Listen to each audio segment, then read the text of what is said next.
This is entry 26 of Expedition Handheld. I'm one of your hosts, Adam Patrick Murray. And I'm TechDweeb. Hello. And we will be your guides through this journey of handheld gaming discovery. Let's get started. Roll for initiative. What? I'm sorry, what'd you say? Initiative. What's that? Is that a new handheld? No, Adam, it's the thing. We were going to do the thing. The thing with the dice. Oh. Okay. Yeah, we did talk about that last episode. Yeah. I don't think we agreed to anything, though, did we? Well, I have my dice, though, so, we might as well, right?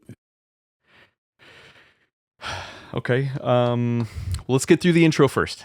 Yeah, okay. That's a good idea. We'll circle back.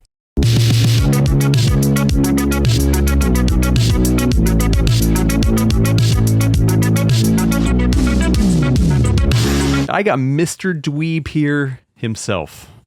That's me. Yeah, thank you for joining the podcast again.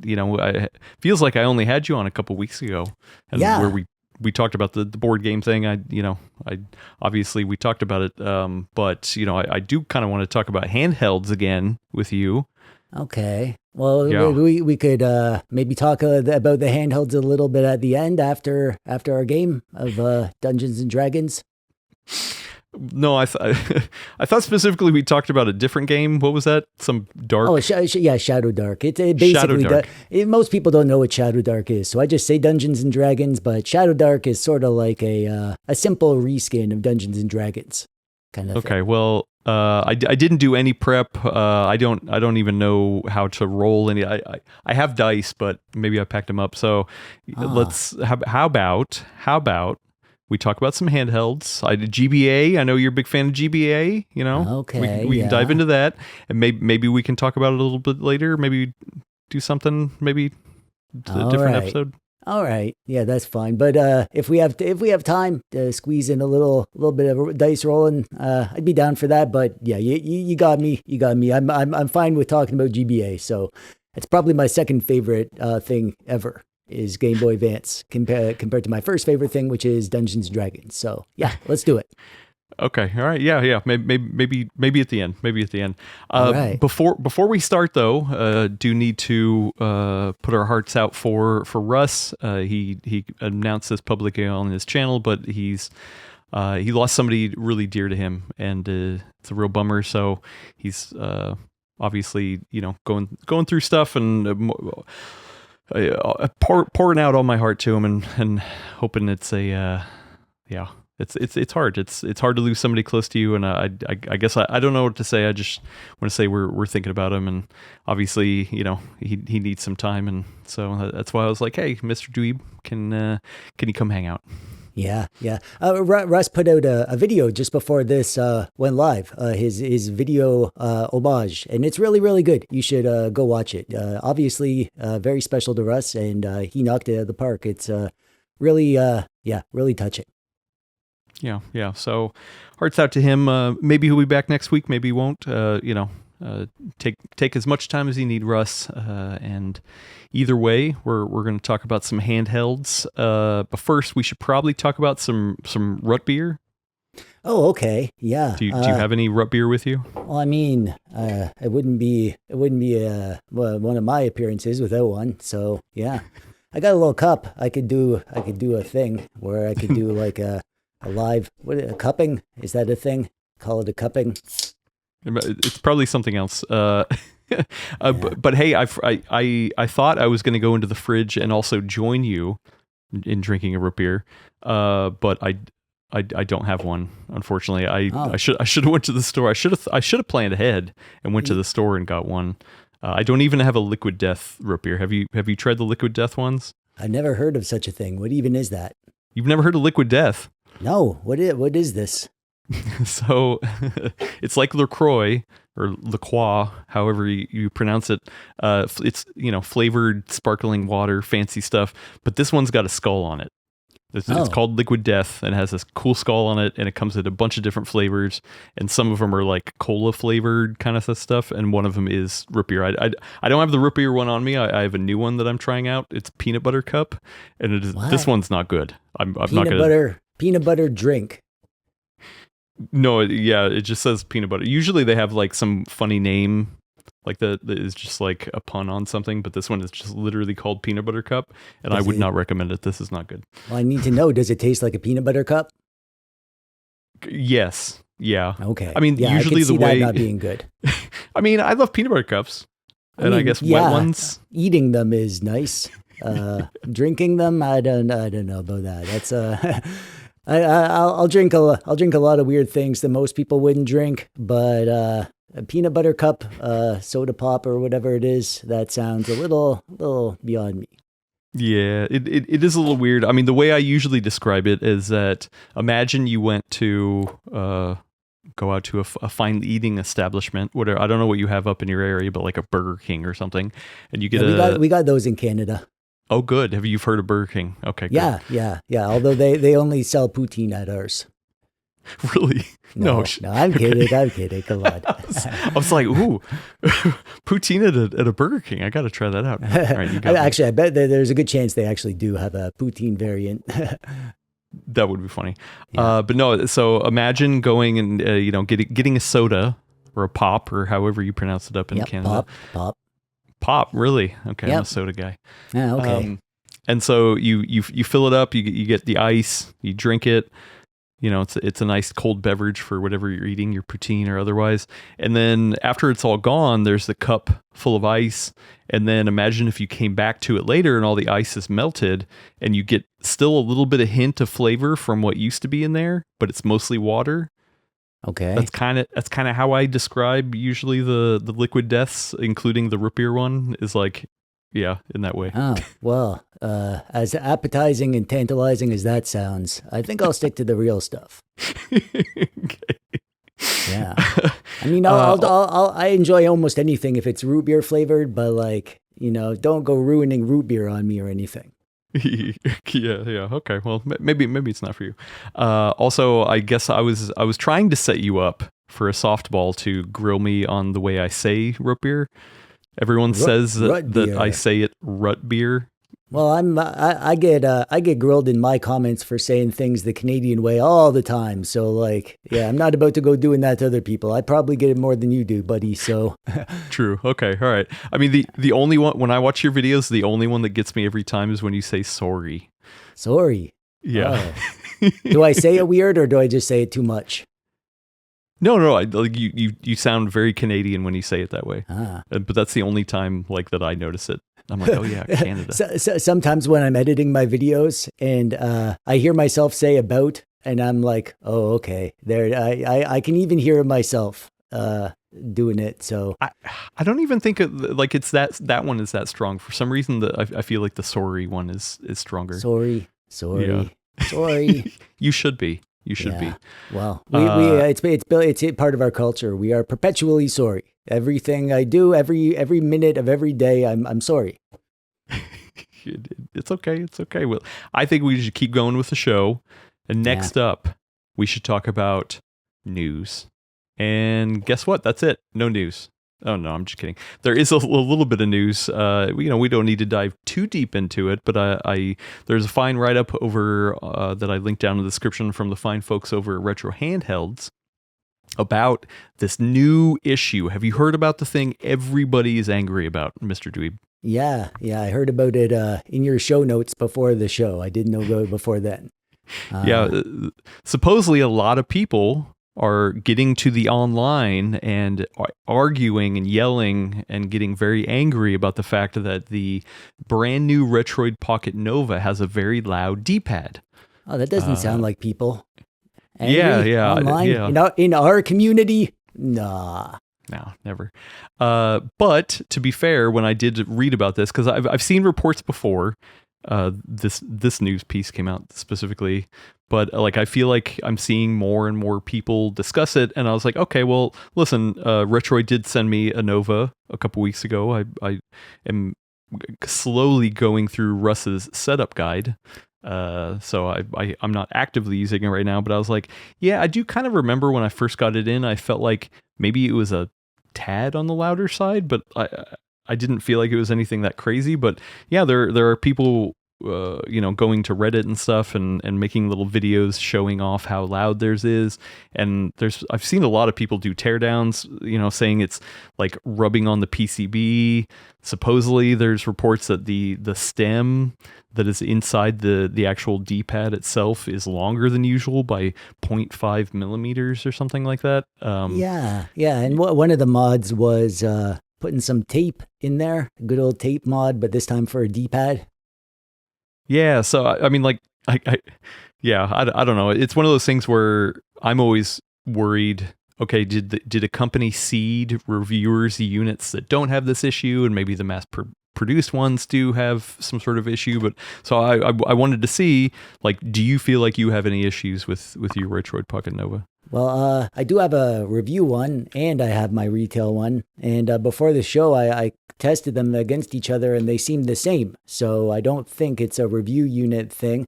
Which one did you get? The ice blue one, or? No, I was supposedly I was the second batch of review units, so they sent the black one. Yeah, it sounds the same to me. I guess I could put it up to my microphone if that's a thing you do on a podcast. Yeah, please. Let's see if it'll come through.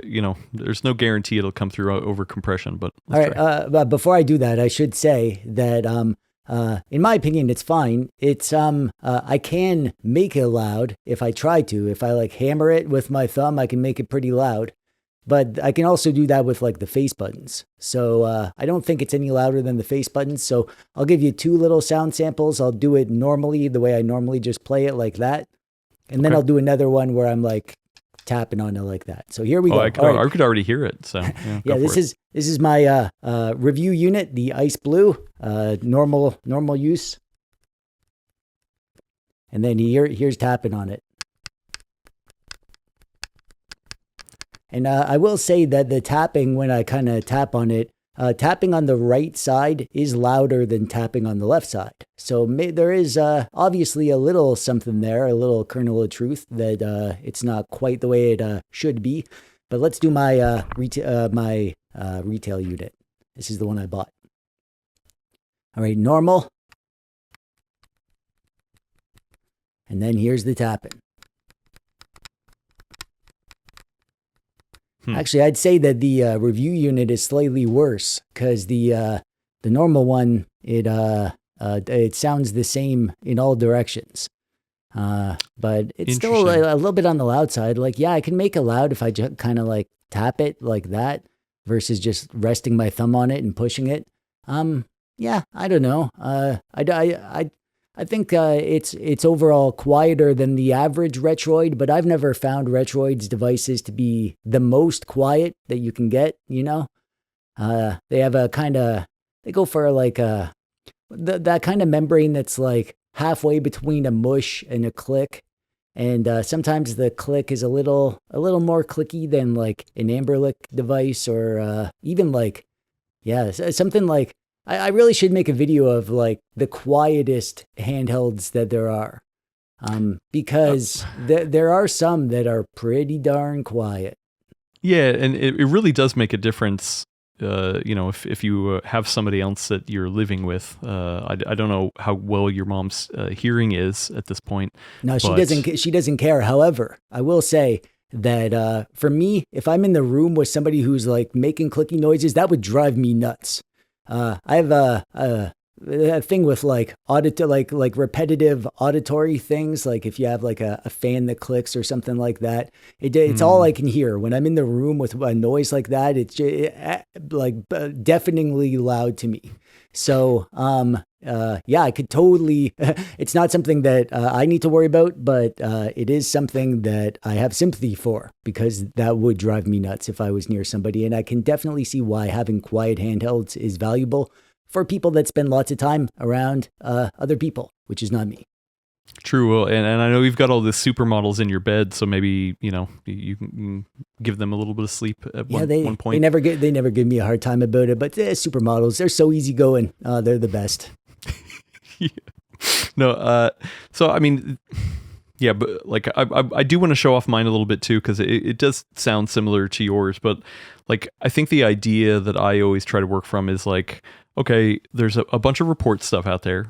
Obviously we kind of are seeing some of the similar stuff. At one point, do you say this is working as intended versus a design defect?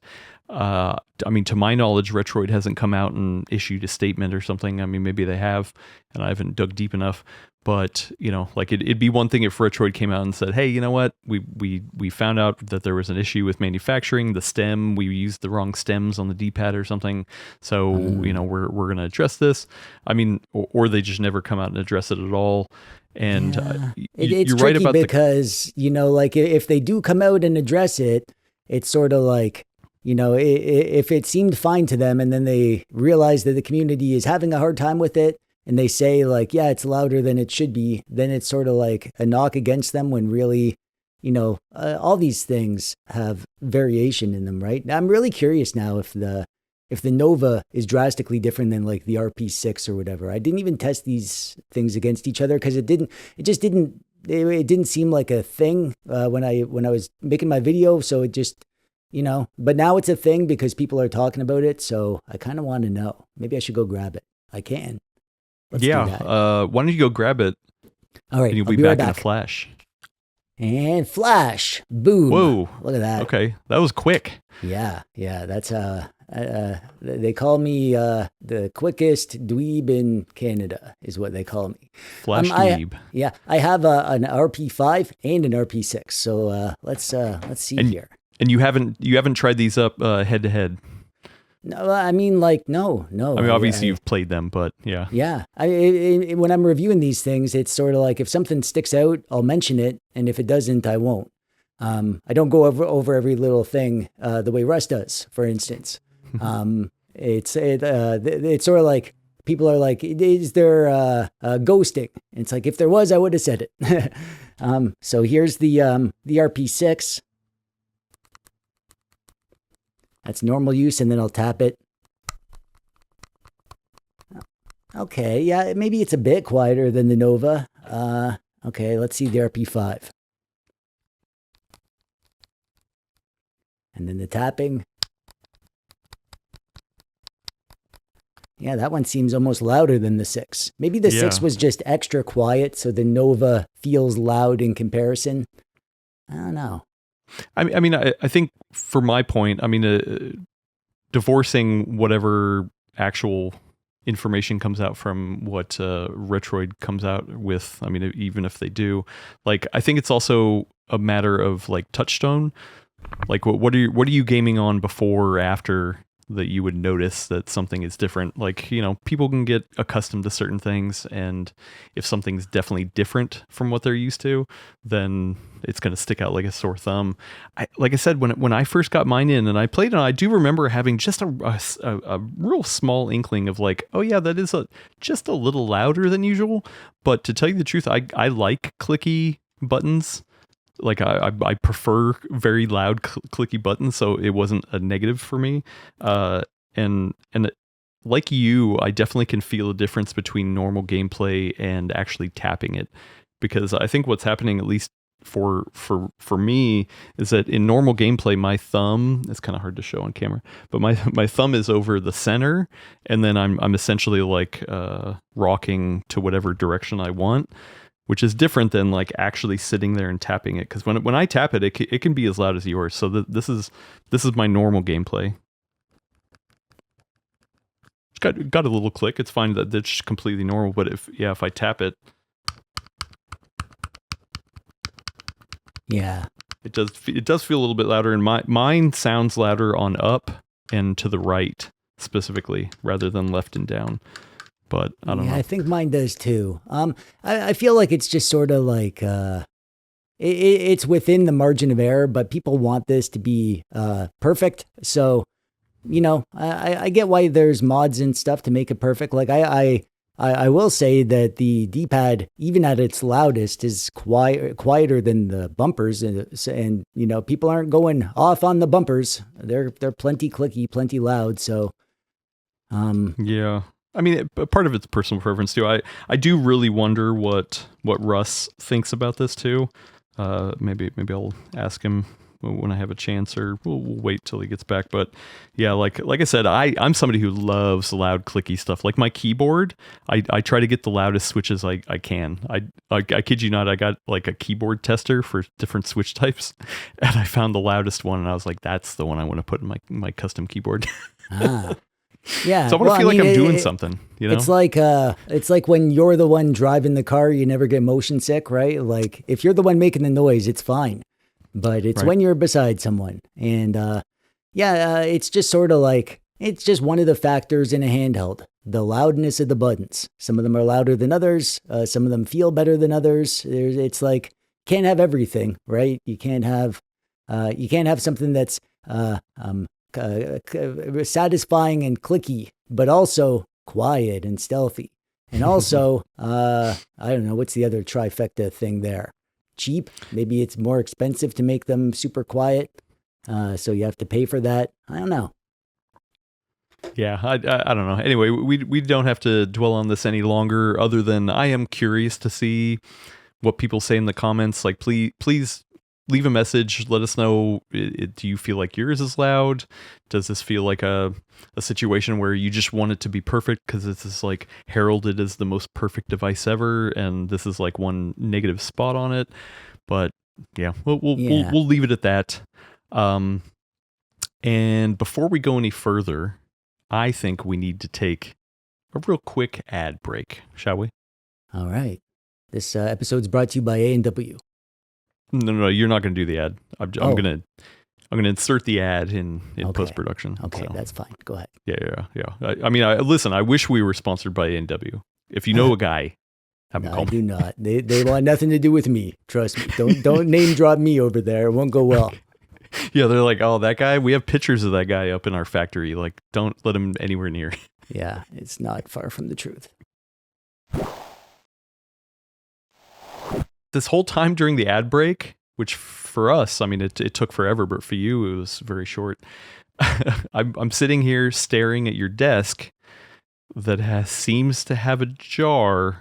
With not the root beer, the other jar, one with a brain in it. Is this a subtle reference to Krang from Teenage Mutant Ninja Turtles?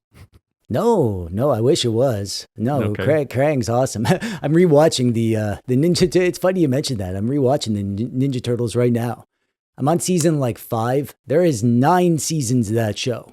Did you know there is 9 seasons of the 1987 Ninja Turtles show? If you told me there was 1 season, I would believe you.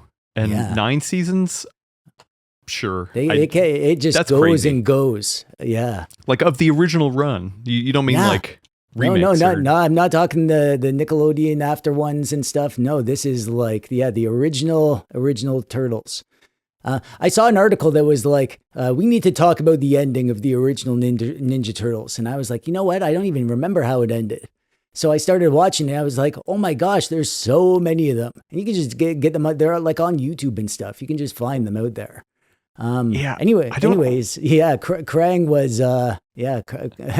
the story of Krang, they went deep on the lore with that in the end. So, and this is not that. That's not what's in your jar. No. Actually, I'm glad you mentioned it. It's kind of time. So this is my pet. It's a brain in a jar. And his name is Dr. Wrinkles, and he's squishy, and I love him. And I got to feed him. So the way I feed my brain in a jar is I need to do a little dice game. This is a little thing that I'm workshopping. That's actually my next video. It's a little game I'm putting together where I have a brain in a jar. It's called Brain in a Jar, just in case you were wondering. And so I gotta feed my brain. It's sort of like a virtual pet, but it's a game that you play with dice in real life. Sort of like a Tamagotchi, but it's a brain. Tamagotchi brain in a jar. We're not going to play this right now, right? You're just describing this. Well, no, we don't have to make this part of the show. I'm just going to feed my brain. We can move on if you want to, but it's just a little dice thing that I just feed my brain. So yeah, don't worry about that. We can go on. Okay. I have so many questions. No, I don't know what a brain didn't work. eats. My brain's not gonna eat right now. I don't think. Nah, I didn't do it. All right, I gotta come back. So that was an unsuccessful feeding. So the feeding failed, and I gotta make sure to come back. But I can't do it within an hour. I have to come back an hour from now. So maybe before the end of the show, I can try to feed him again. I really want to get the feeding done because it has to be done before 6. Otherwise, I miss his lunch window, and then I have to feed him during the dinner window. It's a whole thing. Don't worry. I can explain it later, or watch my next video called "Brain in a Jar." Okay. Lunch at 6? You count lunch up to 6? Well, you have a window, right? So before That's noon, a wide window. Yeah. Well, before noon, it's breakfast. And then noon to 6, it's for busy people. You know, if you're at work or whatever, you can rush home after, you leave at 5. So you can rush home to feed your brain if you need to. If you can't bring your brain to work, I recommend just bringing it to work and feeding it there. But, if you don't, that's the problem is if you leave it too late, then you miss the window and you miss that feeding. So he can only eat 3 times a day, and I've already fed him breakfast. So I really want to get the lunch done because this evening I'm going to feed him. And if I don't get the lunch, then I've missed a feeding, and there's more of a chance that he'll be in a bad mood tomorrow. Is how it works. And what does a bad mood look like for Mr. Wrinkles? Well, it depends how bad the mood is. If he's just regular kind of grumpy, then that means that he's just kind of ornery. And I roll with less dice. When I go to feed him, I have less dice to do the little game. So it doesn't work as good. So I got to come back more often to be like, hey, come on. Oh, you're not in the mood. Okay, I got to feed you later and keep coming back. If he's really happy, that means he's hungry too. So he'll eat a lot. However, if I really screw up and tomorrow he gets extra grumpy, he could become awakened, which is where he realizes that he's a brain in a jar, because he's sort of living in this waking dream right now where he thinks he's alive. But if he realizes he's a brain in the jar, he knows where he is, and what you've done. And after that, he's not willing to play with you, and he will not love you. And things get dark after that. But hopefully we don't end up there today. Okay, yeah. Well, then please, if you need to pause at any moment to roll initiative for your brain. Did I use it right?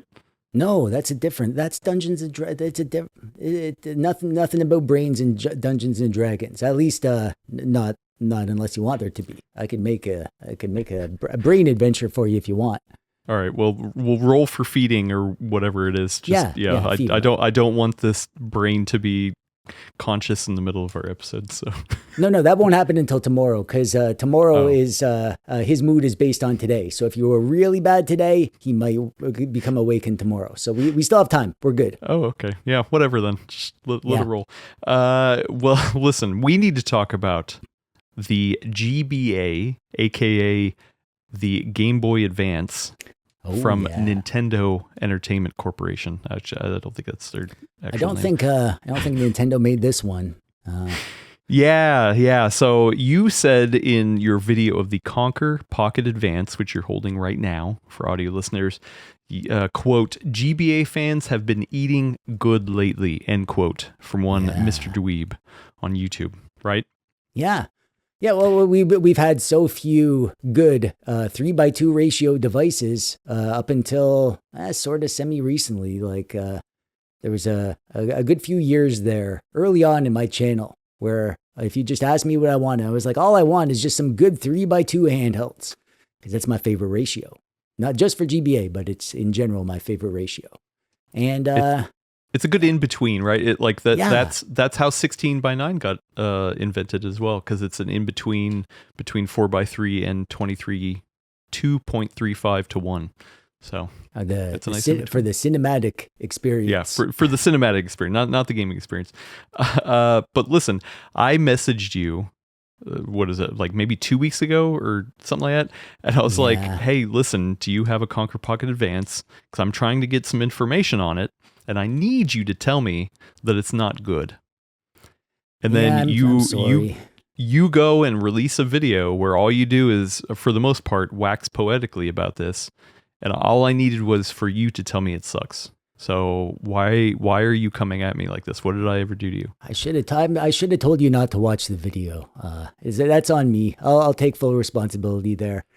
Yeah. In my private messages with Adam Patrick Murray, I told him it was basically garbage. I might as well just throw it in the garbage instead of reviewing it. But then my video, I said some good things. I like this thing. Yeah. Oh man. All jokes aside, though, like I have been struggling with this because this is right up my alley. I'm very excited. Yeah. I love the GBA. I love particularly the wide GBA. And we'll get into the RG SP because I have been using that a lot lately. But I've been looking out of the side of my eye the whole time playing the RG SP and being like, well, there's that Konkr Pocket Advance. Well, I mean, I don't have one physically here. I'm relying on people like you to tell me how it is. And yeah, like there are some things that I am hung up on a little bit. And tell me if you think I'm being weird about it. But like the RG SP is Linux based. The Konkr Pocket Advance is Android based, and I'll tell you what, especially lately, I've just like more and more anything that's Android based, I just like I have a hesitation about me. Do you feel that at all? Well, I used to early on in my channel. If you watch my videos, I complained about Android all the time. And how Linux is so much more plug and play, and you just turn it on and you start your games and it comes all set up and you don't have to futz about. I'm basically the opposite now. I get disappointed when something is an Android because Android is so good. It has the front ends that I want. It has ESDE, so emulation station. So I keep my game lists and my box art. It's all synced up between all my devices. They can all. What I look for is a consistent experience. I like all my devices to feel the same. I don't like firing something up and it's like, oh, this one has a Anbernic front end and this one's got a Powkitty thing and which button does what, I forget. And this one has the hotkeys like this and this one has it like that. Android, you have all the flexibility to set it up exactly the way you want. You know, and for a tech dweeb like me, like it only takes me maybe an hour. I'm going to do a speed run video where I do it in real time. I completely set it up and I'll narrate over top and explain what I'm doing. But yeah, it's when you have a system, it's not much work. It just you got to figure out all the little things, and then once you have them, you kind of just do it that way on everything. So like here, I have Emulation Station Desktop Edition, and I got my game lists all in there. I fire it up, and hang on. Oh, copyright strike. Just kidding. It's Aria Sorrow. Love it. I forget where the volume wheel. It's a wheel. Yeah, you get a wheel on this one. I'm always like, where is it? Okay. Yeah. So I got my same hotkeys I always have, and then exit the game, back to the front end, boom. And it's like, I know I can set it up exactly perfect. Whereas Linux devices, you have to wait for the firmware you want if you have loyalty towards Newly or MuOS or NextUI or whatever it is. You gotta wait for those. Not every device supports every front end. And so, then obviously, like, you get all those little weird superpowers, like being able to open up a web browser and pull open a walkthrough. Or put your own Spotify music on in the background if you don't like the game music or whatever. For me, it's important as a content creator because I need to be able to record gameplay. Very often when I play retro games just for myself, I'm actually kind of doing homework. I have the screen recording, and if I'm just surfing through some GBA games, I'll be looking for hidden gems, and maybe some of those gameplay clips will end up as in my videos or whatever. I can't do that on Linux devices. And sometimes I actually really want to play a game, but I need to record it for a video, and I want to play it on a Linux device, but I can't because I can't record there. You can always record on Android. So yeah, it's kind of, obviously there's a big learning curve. You got to figure everything out and how to do it. But once you got it, it's kind of magical. It's sort of like PCs if you think about it. And I know you like the occasional computer game, Adam. Yeah, no, I mean you're right. Setting it up is half the game. When I when I go to sit down and play a PC game, I'm like, "Ooh, sweet! This next 2 hours is all about just futzing with settings." Yeah. Okay, Like okay. if someone came to you and said, "Oh gosh, why would you play games on a PC? You got to set them up. If you buy a PS5, you don't have to do any of that." You'd have a big long list of reasons why. It feels like the same realm for Android because, these things are so flexible and you have so much power to do all this other stuff and you can do it exactly the way you want, including stuff that the other one can't do. So that's why you make the sacrifice of not being able to just pop it on and start playing your game immediately within 2 seconds. Yeah, okay. When you put it in that context, I agree. But I think the problem I'm having is that when that thing looks like a GBA, and it smells like a GBA, and it tastes like a GBA. You said it was chewy, right? It is. Yeah. Don't get me started. Okay. So when all that is said and done, I want it to act like a GBA too. And a GBA is like plug and play. It's easy. You plug in a cart, you play a game. And so when I look at a device like that, I think, okay, I want it to be a GBA machine. And everything else is just extra cake on top of it. Can it play Super Nintendo? Can it play a smattering of Dreamcast? Cool. Okay, that's great. But those other periphery things are usually going to be limited in some way. Like you said, like this can play more 3D games, Dreamcast, a little bit of PS2, a little bit of GameCube, whatever. But I mean, you're lacking a thumbstick anyway. Or two thumbsticks, so it's you're still not getting the best experience on that end, and then maybe for the lower end stuff, maybe you're getting a better experience, but it's 4:3, so like the screen, you're still having to do a 3:2. bit. Well, no, I mean like if you're playing Super Nintendo, you're playing 4:3 games, on that, so it's not perfect for that either. So like for me, I mean, I just want it to be the ultimate GBA machine, and I feel like Android is just overkill for that.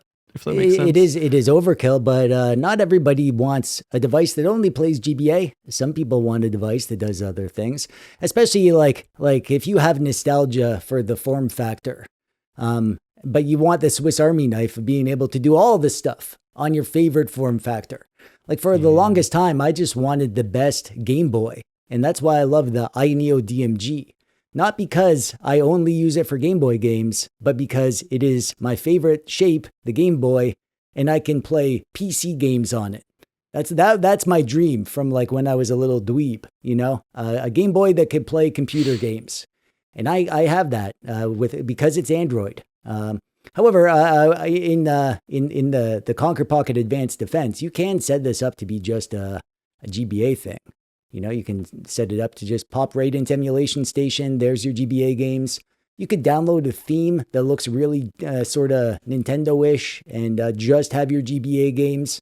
You got to set it up yourself, though, obviously. So yeah. Well, and I think that's where it breaks down for me. Like, I think there's got to be a sweet spot between ease of setting it up and just getting into gaming. Maybe the Linux stuff is a little too on the other end of that, where Android is too on the other. There's got to be like a middle ground somewhere where, yes, you get the flexibility of it, but it doesn't take, over an hour to set up. To get in and play. I think there's sort of the middle ground would be something like an Anbernic device that comes set. Like those come with emulators. If you buy their card, you pop it in, you turn it on, you start their front end, and it is set up. You can just start playing.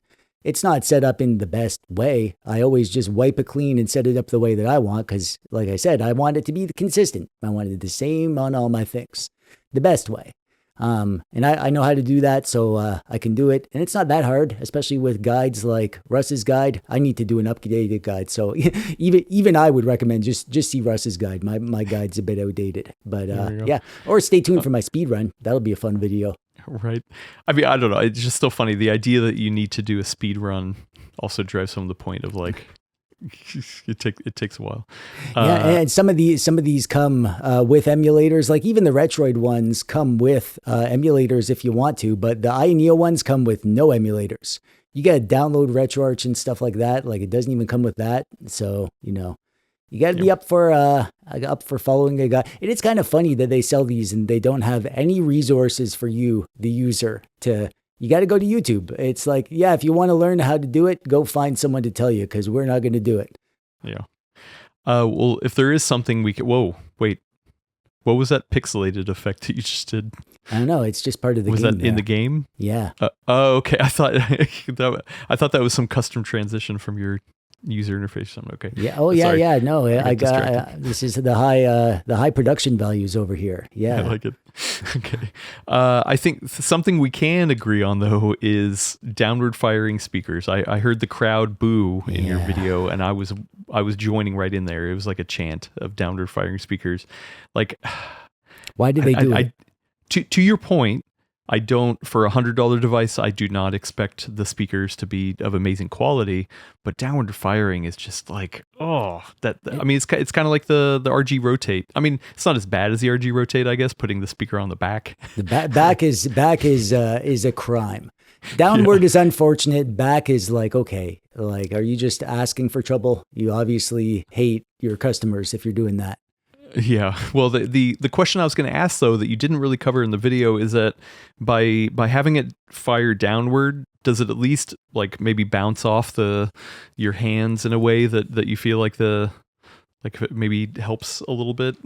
To be honest, like, I mean, I always boo it in my videos, but it doesn't actually bother me that much. Okay. It's kind of fine to me. Like, it's not ideal, but it is fine. For me, it's just like, downward firing with crappy speakers is sort of a kiss of death, but downward firing with decent speakers is like, yeah, I could kind of live with that. I wouldn't say that this device is particularly cupped, creating this little perfect storm of cupping underneath that the sound is amplified by my hands or whatever. But like, it's kind of the way the speakers are, but at least they're not like getting muffled by my palms or whatever. That's a silver lining, I guess. Yeah, it's not going to be ideal no matter how you look at it. But I mean, I guess it can be a moot point because a lot of the times when I'm playing a handheld, I'm plugging in headphones anyway. Like, how much of your game time is spent over the speakers versus plugging in headphones? I'd say most of my time is over the speakers, but I do like headphones. I like headphones. Sometimes if I'm sitting on the couch beside mom and I want to really be immersed in my game. For me, it's not like, I'm fine with turning off the sound when I play, instead of annoying people. But yeah, I do like that immersion. So, but I don't plug in headphones. I do the wireless headphones. I do Bluetooth. Really? Like even on a device like this, you would pair over Bluetooth? Oh, yeah, no problem. I got the headphone jack right on it. Yeah, I don't like the wires. I don't know. Well, but then it's easier to share the wired earbud with your mom sitting next to you. You'd be like, hey, check this out, Mom. Well, then I could just turn on the sound. Oh, true. Okay. Yeah. Good point. Yeah. She's got her own thing in her ears. She's got them fancy Apple AirPods. She's always bragging about them. And really? she listens to her true crime dramas and stuff with those. Dang, that she's serious then. Like and she's like fully immersed in the Apple ecosystem, I assume. Oh yeah. She's got I gave her one of my review laptops, so she doesn't have a MacBook anymore because her old MacBook died. But she's got an Apple iPhone, one of those Apple phone iPhones. She's got one of those. And she's also got one of those Apple iPhone watches, too. Yeah, really? An iWatch? Is that what it is? No, I don't think so. Oh, okay. I think it's Apple Watch. Apple iPhone watch. Yeah, I don't know. Like, she's always tapping her wrist and talking to her sisters on it. I don't know what she does with it, but yeah. She's more of a TechDweeb than I am sometimes, but it's all Apple stuff, so I don't even know what it is. All right, well, she has sisters, so yeah. What are your aunts like? Oh, we got a big family. I got like 10 aunts and uncles on my mom's side. Not 10 aunts and uncles. There's 10 siblings on my mom's side. And So 20 aunts and uncles. Wow. No, that 20, is a large family. No, 10. Yeah, they came from a big Catholic family with lots of babies. The boomers. And they're very close. They talk all the time. I like my most of my aunts and uncles. Some of them are a little weird. I have one uncle who's a bit of a conspiracy theorist. He's always trying to convince me about chemtrails and the government surveillance and birds, this and that. And yeah, he's kind of a hoot. My Aunt Brenda is a big sweetie. She's the one who bought me my first Nintendo. And Nice. Yeah. So it's her fault that you turned out to Mr. Dweeb. Yeah, it's her fault and your fault, Mr. Selling me the Pocket Bit Boy. All right, we're way off topic. Sorry, I was asking you about your family. I mean, here's the thing. Is this good enough of a device that you feel like this is what you would reach for if you were gonna be doing GBA stuff?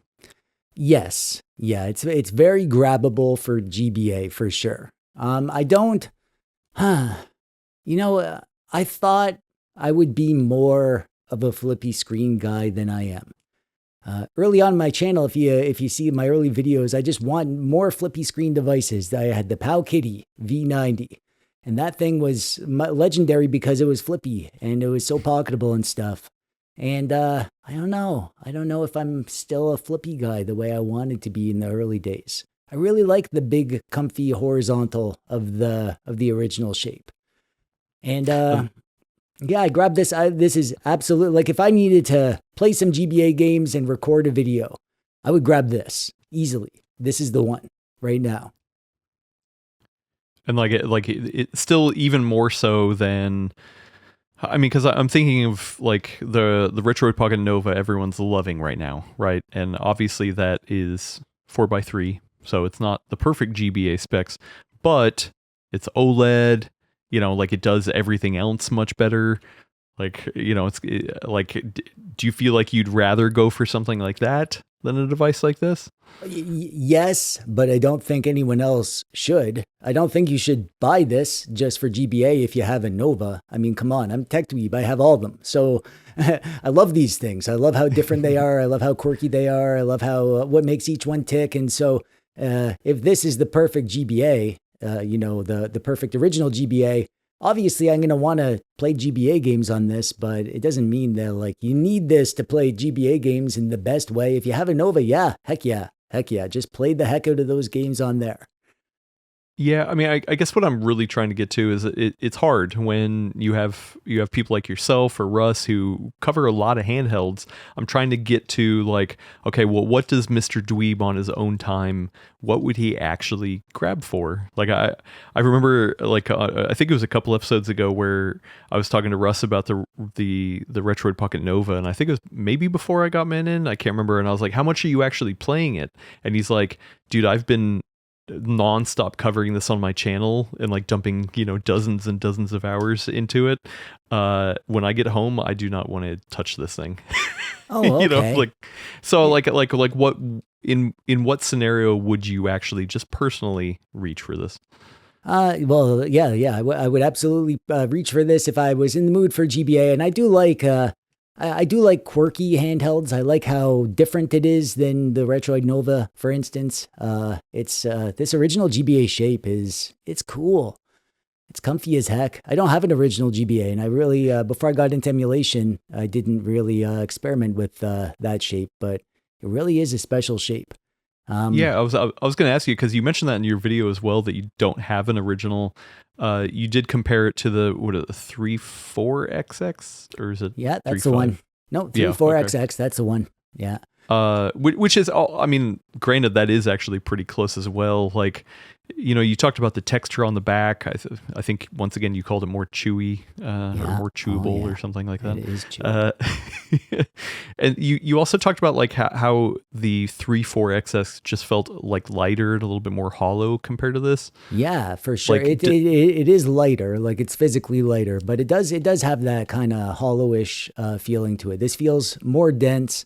And it is because it has like active cooling in there. It's got more tech, probably a bigger battery. I don't remember. But yeah, it's this feels like more of a hefty machine, and the other one feels like an XX device. And part of the joy of those is that they're so light and grabbable and pocketable. So yeah, if you want like a budget GBA in this shape, definitely go for something like that. If you don't need the Android stuff, obviously. Well, and that's a weird thing too, is that this is part of the Konkr line, which is supposed to be more budget minded, and it feels like it. Yeah, it doesn't. It like, am I wrong? Does it not feel like a Konkr product? Like, or I don't know. It does, but iNeo's also been really. It's just confusing. Like they also released the Pocket Air Mini, and that's an iNeo one, and that's their cheapest one. That feels like more of a Konkr than this does. This feels almost more like an iNeo than the iNeo Pocket Air Mini, which felt like a Konkr. And also this, it says remake on it.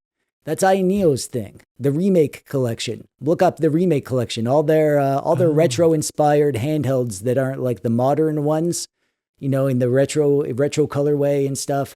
That's all part of their remake collection. So this was obviously meant to be an iNeo thing at some point, and they created this Konkr thing. And whatever. I mean, I don't understand the reason they did it. I wouldn't have done it. I feel like iNeo is a fine name for a company, and everyone knows it's an iNeo. I mean, I don't know. Konkr is a nice name, though. I do like Konkr. iNeo always felt a little weird to say, especially in the early days. I was like, Neo, huh? Konkr feels like a toy. Like, I like that. It's almost like Tonka or something. It's just a fun word. Yeah. So I don't know. It's weird. I like, as much as like I am looking at it and drooling over it, like I still do have a couple reservations, and like, not that I need more ways to play any of these games. I mean, I do have original hardware. I've got my modded Game Boy Advance right here. But yeah, like, something about it is still calls to me. But it also just doesn't feel quite right. Well, you have the nostalgia for that shape, right? Like, that's one of your. I really do. Yeah. Yeah. That's one of your things. So yeah, I mean, at least it's a cheap, right? Like under $100 for the base model. And if you're mostly playing GBA, then you're fine with that base model, no problem. Well, I mean, yeah, and way cheaper than picking up any sort of GBA, and I mean, just alone. And then if you're going to do any sort of mods to it, like an IPS screen or the battery or a flash cart, it starts to add up. So yeah, and play the occasional PS1 or 2 game or whatever. Obviously, yeah. I mean, it's sort of. This handheld hobby is so weird. There's so many devices, there's so many systems, and each one does different stuff. And it's sort of like, why does this exist? And the answer is always because that's the perfect device for somebody who has nostalgia for the GBA shape, the original GBA shape. Someone who appreciates a 3x2 screen, someone who wants the power and flexibility of Android, someone who wants to maybe record their gameplay, someone who wants to play higher end stuff on their favorite nostalgic shape because playing GameCube on a Game Boy Advance always was their dream. I don't know, like this would be perfect for that kind of person, but somebody who has a Pocket Nova and who doesn't have that nostalgia, it's like, no, why not just use your Nova, obviously. Yeah, and here I thought you were just going to say it exists because of capitalism. But I guess your answer is better. That's that's the driving force behind everything except for Dungeons and Dragons. We could transition over to a little bit of real quick. Sorry, explain to me again. What's the difference between Shadow Dark and Dungeons and Dragons? Oh, okay. Shadow Dark is like an old school revival or old school Renaissance. OSR take on Dungeons and Dragons. So in the early days of Dungeons and Dragons, it was like really brutal and deadly, and the math was very flat, and the characters had very simple abilities. And later, Dungeons and Dragons kind of expanded to become more video game-like, simplified the mechanics, and also had this power creep where the player characters became so powerful so quickly that they felt like gods by the end of a campaign. Shadow Dark is sort of like the old school way of doing things where it's all deadly and you're not really like a superhero. You're just a regular person. The very few abilities. Like in Dungeons and Dragons, your character sheet could be like 3 pages long just because there's so many different abilities. And turns can take a long time because everybody's looking through their character sheets trying to pick which ability to use. And it's like, come on, man, we got to go. And he's like, well, I got to optimize because of this. Shadow Dark is much flatter and however, it's also very deadly, and it's the kind of thing where there's so much dice rolling in it that you, by the end, you have to be careful because your characters are so kind of squishy and. Oh, you're still talking. I'm sorry.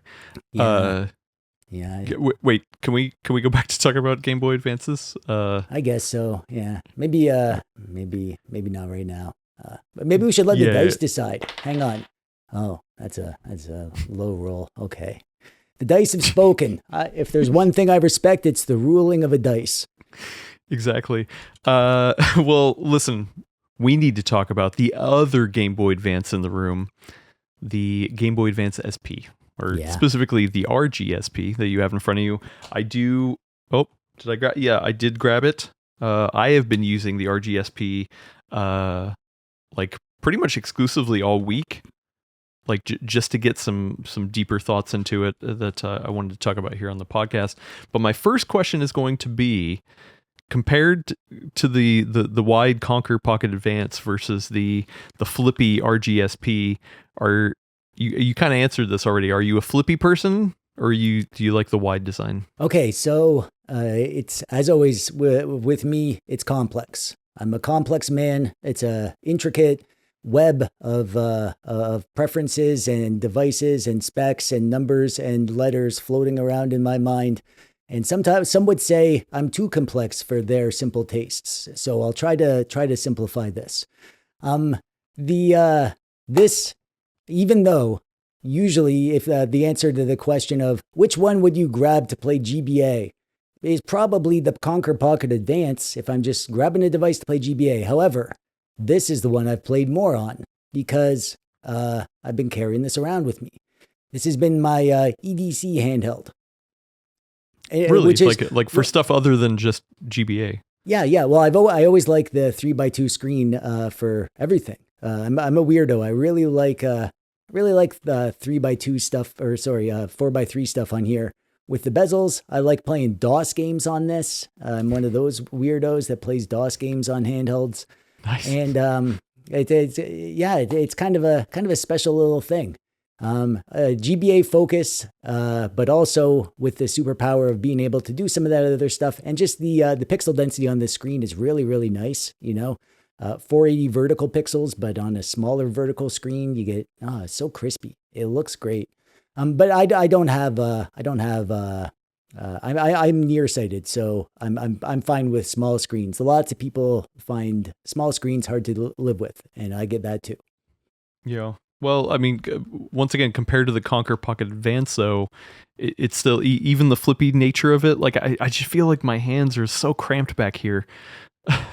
Yeah, that's another thing that, like, I don't know, I feel like maybe I'm a weirdo, but I kind of am fine with most shapes, even the really, like, you're talking to the Miu Mini guy. I daily drive a Miu Mini. So like, cramped is not really a problem. For me, it's more about like the sensory experience back there than about how tight my fingers are. Like if it has ergonomic bumps and buttons under my fingers or whatever, that drives me nuts. I'll be less likely to grab it for that.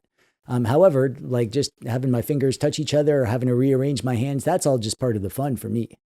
Huh. Well, yeah, because I mean, naturally, mine are kind of, I don't know, like teeth interlocking, right? And so like I feel it's weird. So it looks like you're kind of like, no, I do the same holding as it you. A little wider. I do a little bit of both, but yeah, I guess if hang on, I don't even know what I do. Let me grab it. Yeah, I do the interlock. That's what I do. I do like you interlock them like that. Okay, yeah, because like I don't know, it just feels so. I mean, I don't hate it. I have like it's not a deal breaker for me, but when I think of the wider GBA, this is an actual GBA. Like, yes, my fingers still interlock a little bit, but it's more just that first knuckle digit. Like, and that feels like I'm playing a little footsie back here, which is my my little fingertips just playing. Like, it's not a full interlock. It's just a little tickle, and like this feels much better to me. Yeah, it's like what we were talking about before, where if you're the one doing it, it's fine, but when it's something else, so like if the device itself is bothering my fingers, I'm like, hey, ooh, there's something back there. I feel something, and it's interrupting my senses. But if it's my own fingers, I'm like, hey, my one hand playing with another one and tickling each other or whatever. Yeah. So, however, this one, I actually do not lock my fingers the way you just showed. This one I grab like this, and it's kind of like that. Yeah. Or like you're curling the rest of your fingers into your palms. I curl them under. This one, I guess it's like, I never really even thought about how I do this. I guess this one's like, if I can't curl them without them bumping up against each other, I'll interlock them. Yeah. I don't even know. Maybe I should pay more attention to how I hold these things. Yeah, sorry to put you on the spot here. Yeah, it's just like, for me, curling them in on the SP just does not feel like I get a strong enough grip on it. Like, especially because this plastic is a little like slippy, and so like I've been playing this on the bus, and like on the way in on the bus yesterday, not yesterday. Yeah, it was yesterday. There was a lot of backup going over the Bay Bridge, so I was on the bus for a long time, and I didn't get a seat, so I had to stand. So I was able to play this on the bus, but yeah, I felt like I didn't want to lose it. So yeah, I guess one weird knockoff I will tell you that I found is that when you're playing it on the bus and you have to go one-handed, I totally was able to play one-handed on the SP, just by moving my thumb back and forth. And I was playing Advance Wars, so like that's easy. Where the original Game Boy Advance, I'm not going to sit there and play that with one hand. So yeah. I guess that's one good thing about the SP. Yeah. One-handed gaming is definitely a thing. I made a whole video about one-handed gaming. It's not just for people with one hand, although if you have one hand, definitely consider something small like the Mew Mini. However, but like, busy people who just have stuff to do with their other hand, like you on the bus holding on to the railing, or some buddy's shoulder, or whatever you were doing with your other hand. Exactly. Yeah. Or you reaching for your root beer. Yeah. Oh yeah. That's a good point. I could hold. There we go. Yeah, see, you can drink root beer while you play a game. This is the life. Oh, man. Yeah, I like the way you think, Adam Patrick Murray. But yeah, so I mean, the device itself, once again, I feel like it's a little too slippy, the plastic. What do you think about that? I do agree. I don't like the shiny. I know it's nostalgic, and that's what the original GBA was, but yeah, no, I don't. I preferred the matte plastic on the 35XX SP or the 34XX SP, which I call the flip zizzle and the flap zizzle. Yeah, I mean, I think part of it too, like I have the original shell of my GBA SP. I do have my monstrosity that it is right now. I don't like it, but because of the back, there's the battery cover, there's the place that the label goes, and there's the actual slot for the cartridge.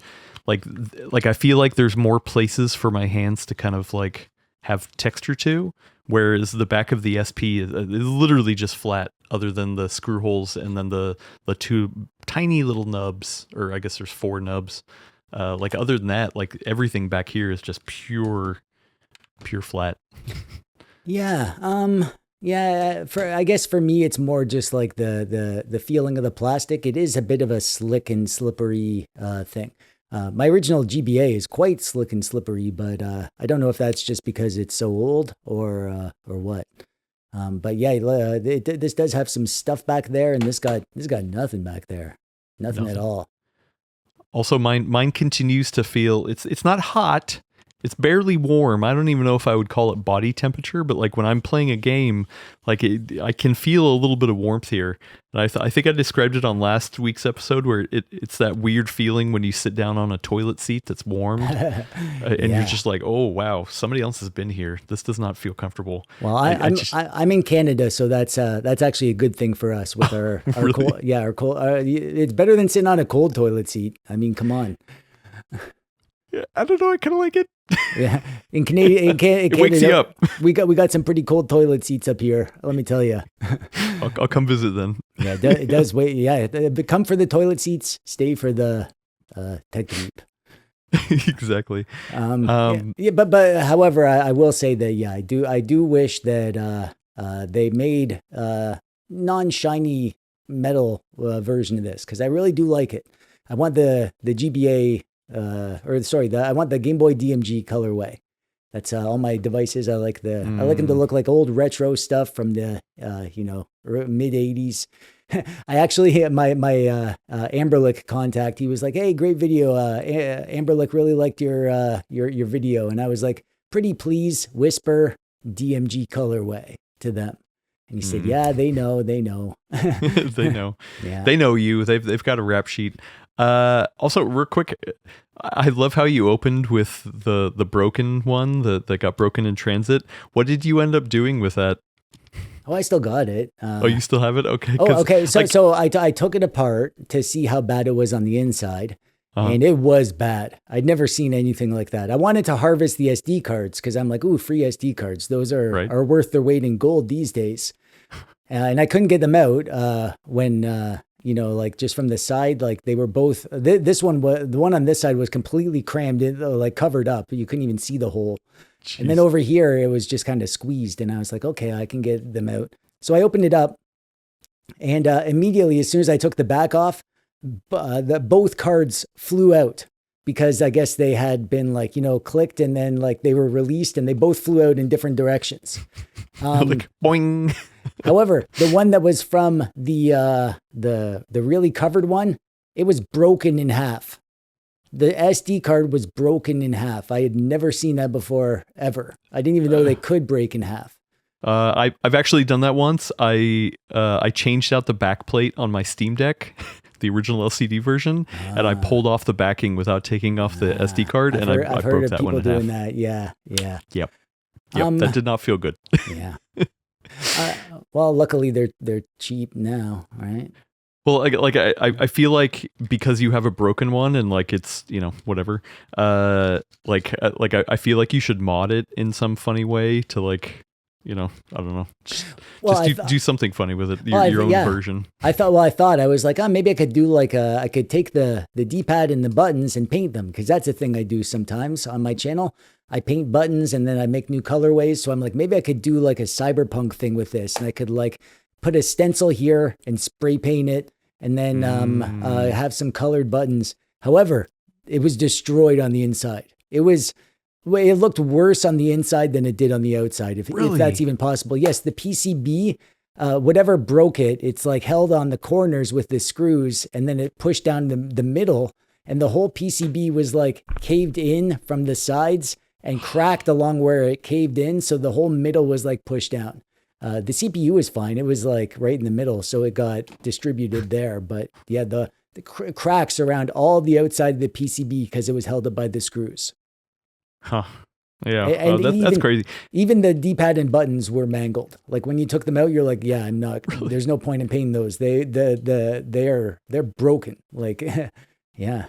Jeez. I don't know, like what I would give to be a fly on the wall through the journey of that device and like what happened. Like I can just imagine some delivery driver sitting on it, or just like going up to your house and like throwing it at your door and then just coming over with a sledgehammer and just like, oh wait, it's not broken enough. Ace Ventura style.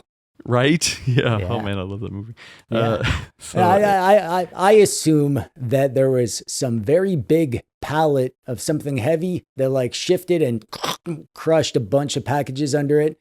And they were like, put it back. They're probably fine. Just send it on. Yeah. Nobody will notice. It had to be something very big and heavy. Very big. Like I've never, ever seen such damage on and it was packaged properly. Like there was bubble wrap around, like the box itself has, like this thing is hovering in the middle around plastic and cardboard. And then they had bubble wrap around that. And that was inside a cardboard box. And when I opened it, I was like, uh-oh. As soon as I saw that the box inside was damaged, I was like, uh-oh. There's something gone wrong there. Yikes. Well, it made for a good intro to your video. I liked it. Yeah. When it arrived, because that arrived like a week before the good ones did.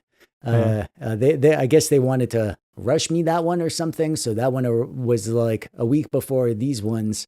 And I consider like making a review video of the completely broken one, but like straight, be like, I don't think this is a good approach for Anbernic. They should go back to the drawing board.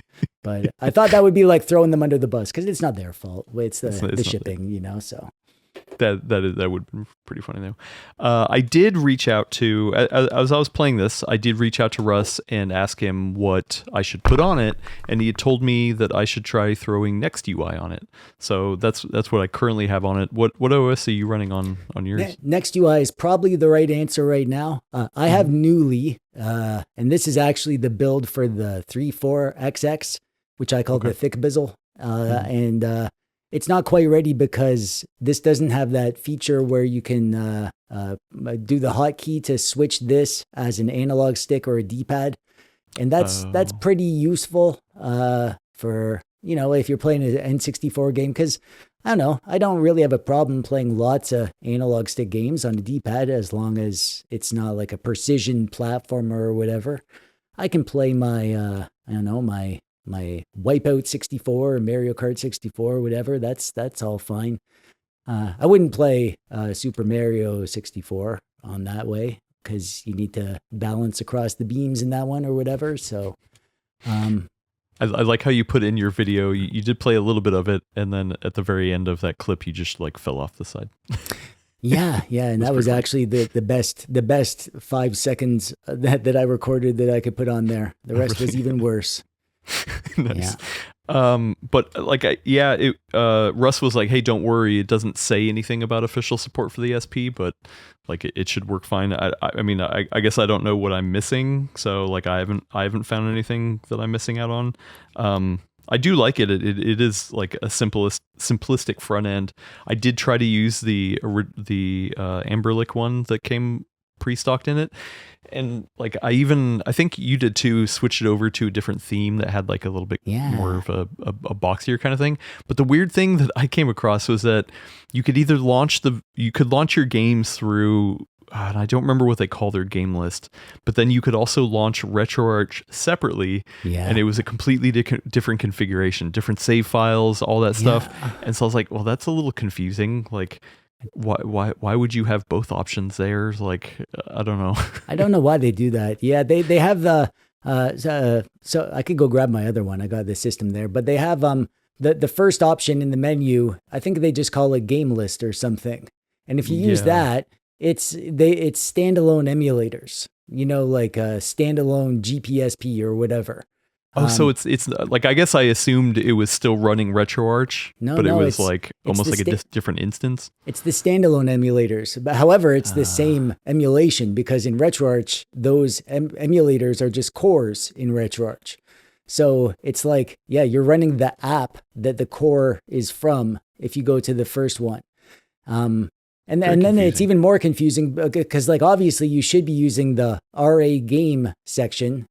So there's like game lists and then RA game. And then RA game is the one you want to be using. However, some of the stuff in RA game, like PSP, is not actually running through RetroArch. That's a standalone emulator, but they have it in that menu with the other ones. However, there are some standalone emulators that you do need to go to that other menu if you want them, like some of the Dreamcast ones or whatever. So it's just messy, and that's one thing. I'm impressed at how far it's come, because the first versions of that OS were pretty questionable. They were pretty basic and glitchy. I really hated them. I actually like the new one. They come a long way, but there's still things like that, like what you're saying, that it's like, okay, that's kind of weird. Why haven't they fixed that yet? Whatever. But I do like Next UI. Like it's nice and clean and simplistic. Like it gives you enough of changes, like, you know, being able to put some overlays, change the color, temperature, brightness, things like that. Speaking of which, like the only thing that is a little weird for me is I feel like by default the screen is almost a little too contrasty for me. Like I don't know if you like that high contrast kind of like look and like very saturated colors, but I think I do. You do? Okay, so for me, I had to dig in through Next UI and like really try to do things to make it like I mean I don't remember the names of exact settings I could try to find here, but there's different settings in here that, if I can find it real quick. But yeah, under the shader section, I turn on real GBA. Okay. You're talking about the colorization of the games in the emulator. You're not just saying like the screen itself.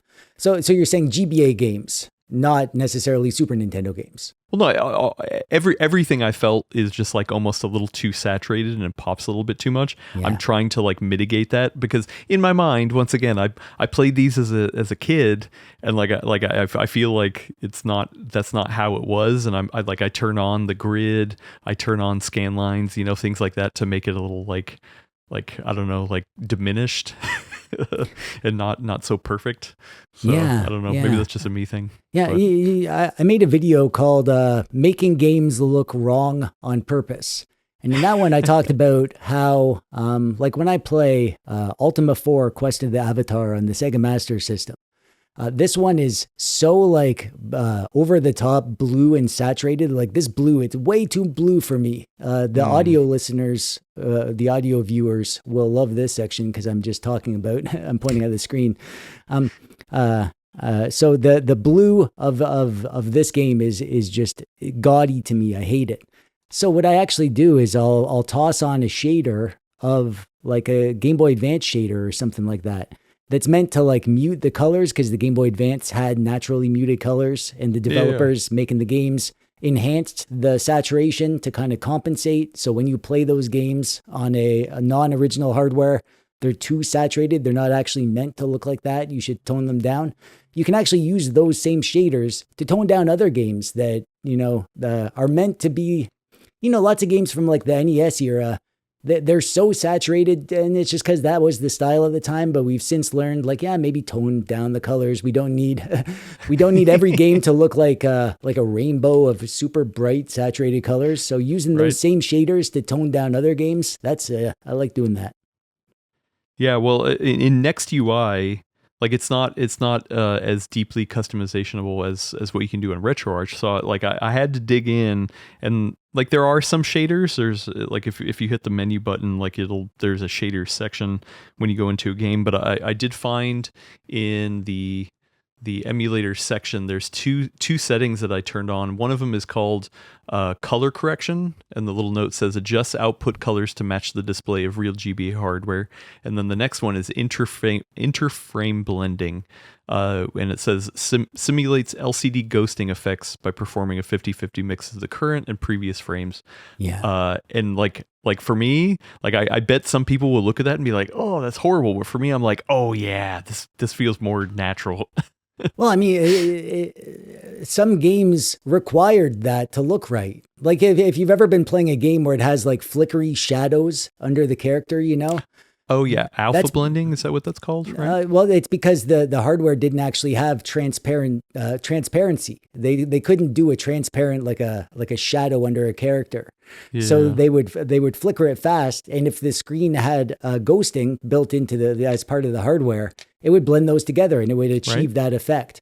So if you want to play those games in the most real way, you kind of need to be able to turn that on, at least for those games.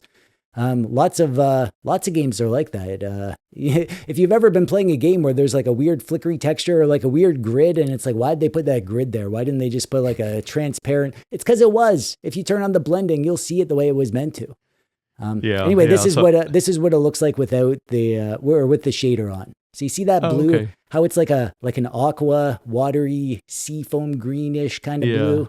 Yeah, that's how it is. And then if I turn off the shader, you see how blue that blue is. Oh, it just pops. Yeah, that's too blue. It's too in your face with this one. So, and I actually find lots of NES games and even like early Super Nintendo games had that problem. Too colorful, not enough subtlety. Yeah, so I was able to find it in Next UI, but it definitely was not as customizable as RetroArch for sure. But yeah, Yeah, I dig it. I mean, I think the only other downside that I'm having is that I feel like the battery life is not that great. Like I'm mostly what I'm doing is like shutting the lid because, like I said, I'm taking on the bus and it's like okay, I got here, so I'm shutting the lid. It's going to sleep. I don't know how deep of a sleep it's going, but like I just yeah. So I played it on the bus in and out yesterday, and then I didn't play any in the evening because it was my 10-year wedding anniversary. So I tried to hang out with my wife rather than play games. And then, Congratulations. yeah, thank you. And then I haven't played anything today, but I like if I remember correctly, I was like I felt like I was somewhere around like 70% yesterday, and then today when we go to film this right now, it literally keeps shutting off on me because it's dead. So I had to plug it in. So like I don't know. I don't know how to get more battery life out of this, or like, do you feel like the battery life is so bad on yours? Did you say that you shut it down or that it was sleep? No, I put it to sleep. Yeah. Okay. Yeah, that really depends on the firmware. And that is something where like if you're using an early build of a firmware, maybe that they just don't have the functionality for the specifics of this one. It's sort of like an all or nothing with proper sleep. Either it does it perfectly or it doesn't do it at all. Yeah. And the battery life in general, I mean, obviously it's basically the same as the last one and the one before that. These XX devices, which this is, they all have the same performance and battery life, more or less. There is stuff you can do though. Turning off the Wi-Fi, turning off the Bluetooth, turning off the screen bezel, turning off shaders. These things do add up. You think like a bezel on the outside, you're like, oh, that's just a picture, and once it's there, it's there. But that's a 24-bit PNG that it's rendering with transparency over top. Like that PNG could have a lot of complexity to it that you're not seeing. And even if it doesn't, it's still, the device still has the power. It's still processing that the same way as if it did have lots of complexity to it. And so, yeah, I hear people saying things about the battery, and then when I dig deeper, it's like, I had one buddy, and he was talking about the battery, and he was like, "Oh, I don't get nearly as much as you said in your video." And I was like, "All right, well, show me your settings." And I immediately saw he had a bezel on. He had two shaders, not just one but two. He had an interpolation shader and he had an LCD shader. And so it's like, yeah, turn that stuff off. Turn off the Wi-Fi and the Bluetooth, and then some operating systems have power modes. Newly's one of them, where in the device settings or the system settings, you actually get a power management section, and you can go in there, and there's actually like different. Oh wait, where is it? It's not there. Yeah. There's like performance modes, sort of like Steam Deck or whatever. Different. You can set it for high performance or battery saving or whatever. Yeah, if you do everything, you can probably get like I just toss out some random number. I'm going to guess around 20% more battery life. If you make all those tweaks, especially on the low end, because something like NES uses so little battery to actually do the emulation part. It's all the shaders and the overlay and the Wi-Fi and the Bluetooth and the retro achievements, all that stuff is more demanding than the actual game. So, worth thinking about that stuff. If you're like, why isn't this lasting long? Well, try to do everything you can to get it to last longer. And then if it still doesn't last long, then you're fine. You can complain then. Yeah, I mean, I guess for me, I mean, it's one thing playing it and having it drain. For me, I guess I expected more during sleep and standby. And like that, like, yeah. I mean, maybe I just need to get more used to actually shutting it all the way down rather than just like putting it to sleep. But I feel like especially for the clamshell ones, like that is the nice thing to be like, oh, cool. You just close the lid, put it to sleep. Yeah. I feel like in your case there, that's just a situation where you're not using the stock firmware. So you're probably there's something weird there. The stock firmware was always the best. Like I know Newly's my favorite. and I'm willing to make the sacrifice for it. But Newly is not the most battery efficient firmware there is. The stock firmware is made for the thing. That's why they made it for the thing, and it's the one that does the thing the best, but doesn't look as nice. Yeah. Well, one of the things Russ told me that he was like, oh, this is also why I recommend NextUI is because you actually put it on the second SD card. So if you ever want to go back to stock hardware or firmware, you just take the second SD card and it's still available. So I was like, oh, okay, cool. Yeah, Good to experiment around with it. I think all the XX devices are like that. None of them have the system on the actual internal storage or anything like that. They don't have internal storage. Okay. So yeah. Okay. Yeah, most Linux devices actually are like that, to be honest, which is nice about Linux. Flip around. So go on a tour of all the operating systems and not worry that you're going to wreck the one that you already did. Yeah, right. Distro hopping in another form. Yeah. Yeah. I mean, the thing is, I do really like this.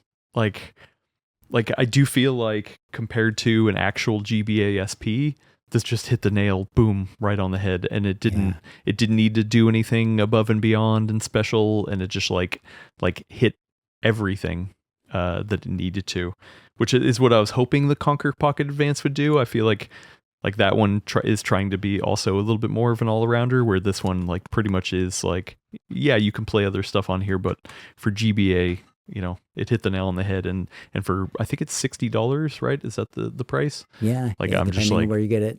Yeah, plus shipping, so yeah, whatever. True, yeah.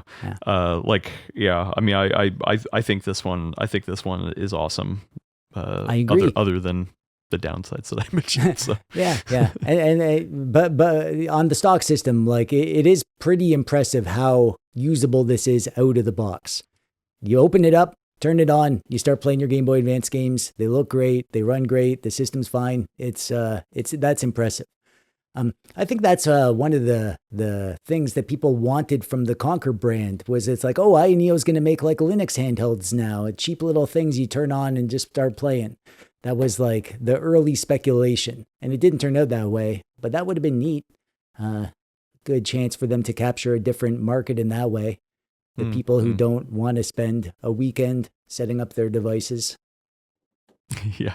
Well, the other weird thing to wrap up talking about this device is that then after I got it to a place and I was playing it, I got the screen good, you know, like I started playing games on it, loaded up all my ROMs, and then I was like, okay, cool, I got it to a good spot. This is a good piece of hardware. Like sure, there's some drawbacks here and there, but like if I were into this form factor, like I can't think of, you know, a ton of changes that I wasn't able to mitigate myself. But then I really had to sit back and think and be like, okay, but would I still rather grab this or the wide Game Boy Advance, like my original one? And I was just like, yeah, I still there's something about playing on the original hardware that I love, and I know it's more expensive, obviously harder to get into, you know, and comes with its other stuff, but like at the end of the day, as much as I love this thing, like the stock Game Boy Advance is still not stock, but my original Game Boy Advance is still like, I've got too much nostalgia wrapped up in it, I guess. Yeah, and these things are lifestyle devices. Like this is better for a certain lifestyle than the other one, and the other one's better for a certain, you know, like if you did most of your gaming on the couch and around the house, yeah, the Konkr is probably the better choice. It's wider, it's comfier, the screen's bigger. Yeah, the battery life is crazy good. Just literally like it's Android sleep. And that's another good thing about Android is that sleep mode. Oh man, Android sleep is next level. You can put a device to sleep and like weeks later you come back and you're like, oh, I lost 10% battery. That's an exaggeration, but not quite actually. Some of them are better than others in that regard, and some are crazy. Right? Yeah. So like to finish out this episode, I kind of wanted to just sit and wax poetically about GBA specifically, because like, I mean, we're talking about these emulation devices that are hearkening back to it, whatever. Then there's the original hardware, but then like also it's so fun to re-explore the library, and I feel like there's so many hidden gems. I mean, you've done video like one of the recent ones was about racing games that you did, right? Yeah. GBA racing games, and like there's so many on there that I'm just like, what? I never even heard of that game. Yeah, and so many good ones. When I made that video, I was like, okay, I'll start by getting a list of all the GBA racing games. There was like 35 of them. And that wasn't even the ones that are like car games, but not racing games. This was just like straight up racing games. It's sort of I say it all the time in my videos, so I'll say it again here. Why not? It's like the pinnacle of retro gaming to me, because the games are from a more sophisticated time, back when the GameCube was around. That's when the GBA was around. So the game design had progressed to the point where they knew how to do inventories and this, quality of life features in games, fast forward, skipping cutscenes, all that stuff. They knew how to do all that, but the hardware was more like a Super Nintendo, really. So the games look and feel retro, but they also play more modern. And that's just this trifecta of like, the games look retro. They're made with modern design sensibilities, and also the library is huge. So many games on the Game Boy Advance. It's one of the biggest retro game libraries there is. Lots of cruddy shovelware, but Well, yeah, well, but I still feel like there's a quirk that's missing in some of those, because like back in the day there was a lot of games that were based off of licenses, whether it's movies or TV shows or like just kind of cash-ins. Yeah, Most that of was them just a were thing junk back then in general, right? Yeah, and like you don't really have that nowadays too. I mean, I guess like sure you got like the Lego series that has like Lego Batman and stuff, but it's different than having like a new movie that just had to have a tie-in game. And most of the time they're not good, but sometimes you play them and then you're like, oh wow, this is actually really good. No one ever thought to play it, but it turned out somebody put some heart and soul into this one. Yeah, like this just popped on my screen as you were talking. This Kong game, Kong, Eighth Wonder of the World. It's a tie-in game for the Kong movie on the Game Boy Advance. It's a really good game, really, really good. This one. It's like this adventure game, and you have different characters, and each one has different abilities, and you got to kind of use them together, almost like Lost Vikings, to get through areas. Little top-down perspective, really nice pixel art. Yeah, that's a hidden gem right there. And I mean, it's probably better than the movie itself. Yeah, well, yeah. Not a big fan of the movie. Or I mean, the other thing is that when I went to the Alameda, or the retro game store that I have close to me, Experience Share in Alameda, I picked up a couple of things, and then one of them I've been holding on to talk about for this segment. That Saturday I had time to just like hang out in my bed and just play games, and so I got my GBA, and I popped in my brand new not brand new, but a copy of a game that I picked up at the store, Terminator 3 Rise of the Machines. Oh, okay. Yeah, so once again a movie tie-in game, but I had never actually played it, and I love Terminator. I love Terminator series. And so I was like, okay, well, I never played it. Like it was literally in like the bargain bin. I think it was like $5 at Experience Share. And I was like, okay, well, why not? I love, trying to come across something. And I played through, I mean, you could see at the beginning, you could see the number of stages, and I think there was like 10 of them. And I played through essentially like half of the game in one sitting Saturday morning. And like, it's not a great game, but for what you would think is like a movie tie-in game, it actually wasn't bad. Yeah. There's something to be said about for like the middle games, right? The ones that aren't hidden gems or bangers, and the ones that aren't like duds, the worst games ever. That middle ground, there's lots of cool ideas there. At least it's not like it's the realm of like playable, right? They're all playable. You can enjoy them. They're not like they're going to change your life or anything, but worth a try. I mean, I played many games in my day that I just played because they were games that I could get and I had, so I played them. And I had fun. We could still do that, I guess.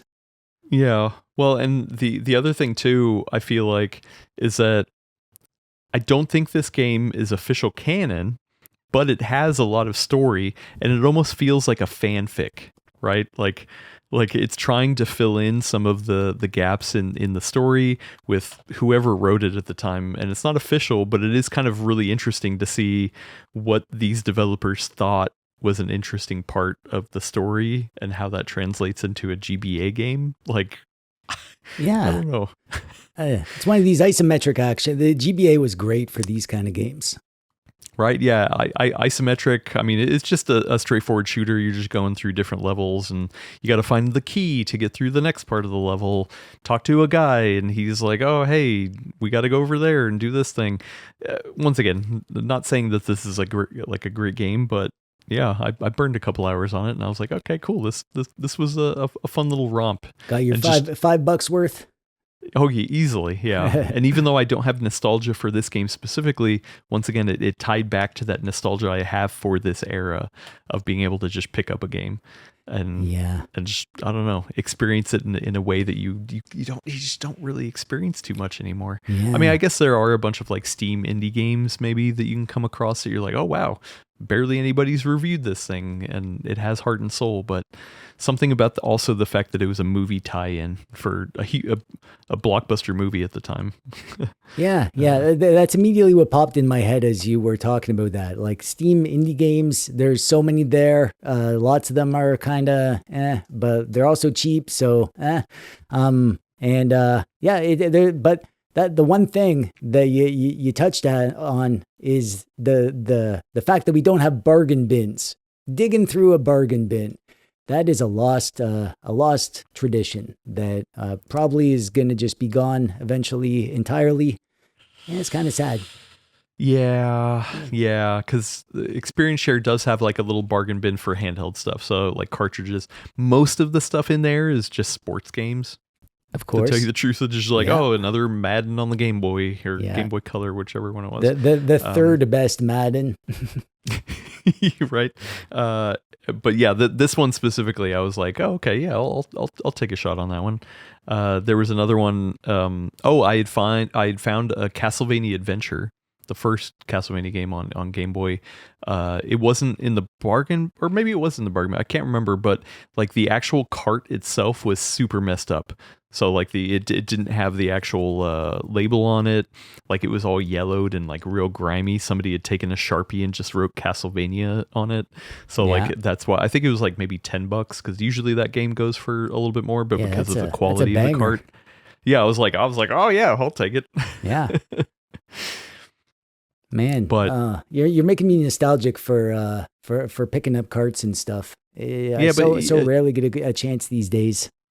Well, and you said you never had a Game Boy Advance at the time? No, I never had the original. I do have my GBA. Oh, you had the SP. Yeah, okay. It's broken now. It doesn't boot my games anymore. I don't know what's up. Maybe somebody in the comments can let me know. It gets to this screen, but it doesn't ever get past that.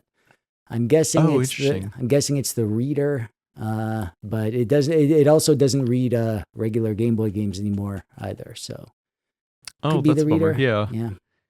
If you could get it to work, would you mod it any further? It looks like it has the original display on it. Yeah, I actually did buy a case and a screen for it, and before I was able to do the mod, it broke, and so I didn't end up doing it. But I do have the stuff for when it works, or until I get off my buns and just buy another cheap half-broken GBA that I can just swap the case on it. Right. Yeah. And like so it's funny. I'm the opposite because I never had the SP till later.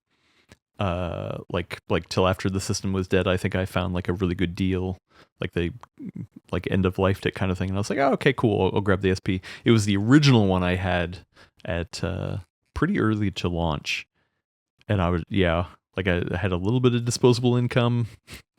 Like it came out in 2001, I think it was. Yeah, I don't know. I was late to the party on it, and I certainly did a lot of bargain bin diving for my collection on that one. I did the games I remember buying that were like expensive were Final Fantasy Tactics Advance and Advance Wars 2. I had the both of those carts. I was big into the tactics. Yeah. I think maybe I had a Fire Emblem, although maybe I'm mixing that up with when that was maybe not. I don't know. Can't No, remember. I mean, it had a good Fire Emblem. I don't remember the actual name of it. No, I That- know that I one know is it had another one I played later. it had Sacred Stones, Fire Emblem Sacred Sacred Stones, Stones. but That's I what it can't remember if I actually had the cart and played it on my GBA or if maybe I had the cart on my DS. That's it. I had the GBA cart, but I got the DS by that point, and I switched Oh. over. I sold my GBA library, but that was like buying cheap because once the DS came out, the GBA games were so cheap. So that was when I finally got into lots of GBA games. But yeah, I made some dumb choices when I was younger. I sold most of my stuff and just to buy the next thing, and Right. wish I didn't, but whatever. Yeah. Well, I mean, I don't remember the exact scenario of me buying a GBA. Like I don't have the best memory anyway, and like I wish I could really remember like when I got it or why I got it. I kind of have some vague memories, but if I were to guess, I probably got it specifically for the new Castlevania, because Castlevania Symphony of the Night like just was an amazing game. And I was just like, oh, sweet, a portable Castlevania, like, I mean, other than the GBA ones, the original Game Boy ones, I was like, heck yeah, sign me up. And yeah, like, I mean, unfortunately, Circle of the Moon wasn't the best Castlevania experience, but yeah, I'm almost positive that's probably why I picked it up early on.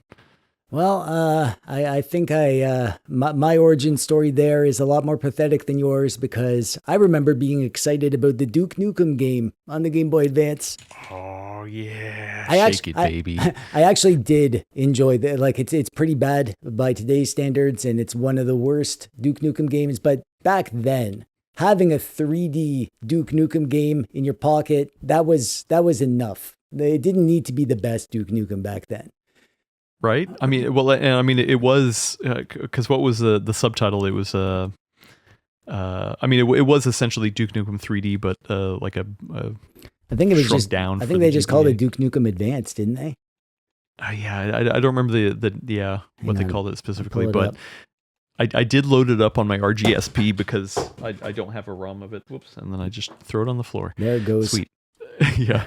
Hopefully it's not broken. And I did load it up recently to replay it, and I was just like, oh wow, I mean, it gets really close to the original experience, but to like the way that they've had to shrunk it down for the GBA like totally makes sense in a lot of ways.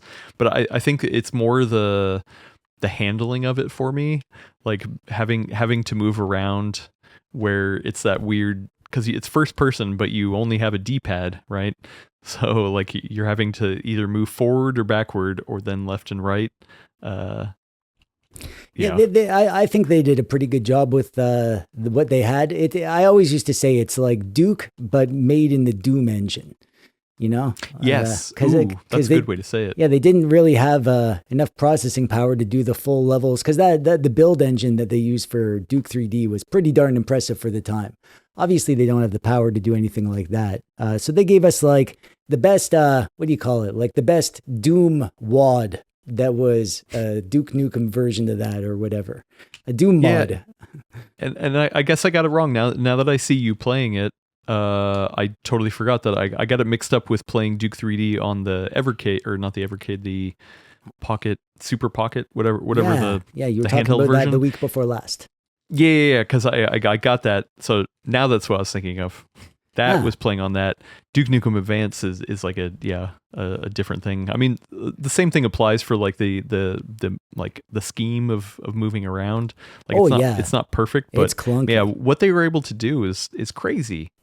Yeah, this kind of blew my mind, which is funny now that I think about it because it's so basic. But yeah, at the time, like I just wanted games like this in my pocket, and the Game Boy Advance was the first time that ever happened. Like 3D first-person shooters on a portable system. The Game Boy Advance was the dawn of a new era for me as a FPS lover and as a Duke lover. Nice. Yeah, because I remember, it's almost the same jump from like the NES to the SNES. Early on, what was it? A Link to the Past was like one of the. It was. I got the pack-in Super Nintendo bundle for my birthday, the one that came with A Link to the Past, and I remember playing it and having the thought of like, oh wow, games can be more than just high scores and just turning something on. Like, oh, this can have a story and you can do like complex things in there. That's crazy. And like I feel like that was the same jump from the Game Boy to the Game Boy Advance.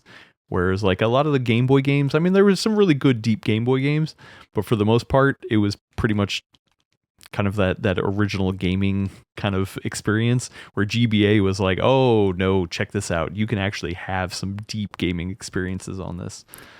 Yeah. Super Nintendo games felt huge in a way that NES games never did.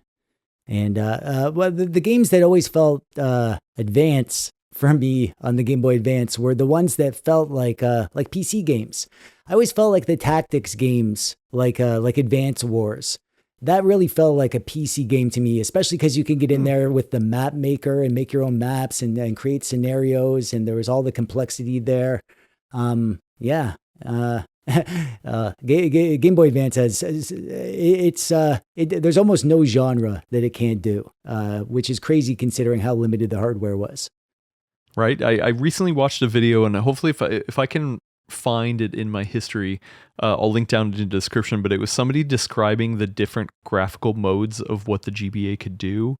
And I'm not a developer, whatever. A lot of it was over my head, but they were describing like different modes of how it could draw on sprites or like 3D modes and stuff. And like they were going through some of the games that were like pushing the hardware in ways that I'd never even heard of before. And I was like, wow, that is really cool that people were able to juice so much out of it. And I feel like it just feels like there's even more to explore, but then again, I'm also just going back to playing a lot of the ones that I love. Like what are some of your go-to ones? You got to have like games that you fire up when you're evaluating a handheld, right? Well, yeah. The ones I fire up while evaluating are not necessarily the ones that I have save games of, They're the ones that really? I can... Well, yeah, because, when you're evaluating a handheld, you don't have all your saves with you, so you want to pick games that look good in the first level or whatever. Or that they don't have a big, long tutorial. True. Yeah. So ones that I fire up, they're sort of like, I guess the question would be like the ones that are replayable that I replay and keep going back to. Advance Wars 2, I usually have a save game of Advance Wars 2 on the go. I just play through the story over and over, or I'll just do skirmishes over and over. What else? I feel like if I can stop on that, because I love Advance Wars. I just beat the first one after the friend of the show had sent over their cart, which I appreciate once again. So I beat that one, and then I've been playing through the second one in different states, and like I love both of them for different reasons, but the second one I feel like you can get into deeper action a lot quicker as well. So like, I feel like that's it. That's why it's nice to have it be like one of the go-to ones. And I feel like that's also the one that I can help tune the color profiles for, and like how I want the actual GBA to look, because I'm just so familiar with the color scheme on that one. Yeah, that's a good point. Yeah, and another, how Russ, he's always showing the health bar of Mega Man for like the scaling. What I use for the Game Boy Advance is actually Advance Wars, because the windows on the buildings are all the exact same. They're all 1 pixel exactly. And so if you fire up a Game Boy Advance game and you look at the windows, if you fire up Advance Wars, if you just like fire up a skirmish on Span Island, and we'll go there. Let's go. Okay, so you're not going to see it on my camera. Oh, maybe I could zoom in actually. Enhance. Yeah, the size and shape of the windows on the buildings in this game and you can get into the game in like 10 seconds, so you don't need to like get anywhere. They all have to be the exact same size and shape. So if they're not, or if some look slightly blurrier than others, there's a scaling issue, and you can really pick the best shader for the Game Boy Advance for your screen based on this game alone, specifically because of those windows right there. That's a good tip. Yeah, because the Mega Man Health Bar is great for lots of systems, but one of the problems with it is it only shows the vertical scaling. If there's a horizontal scaling issue, it doesn't show that. This is good because it does horizontal and vertical. However, it's only a Game Boy Advance game, so it doesn't work for Super Nintendo or whatever. But yeah. Nice. Okay. Well, crap. I need to start. I'm going to start doing that now.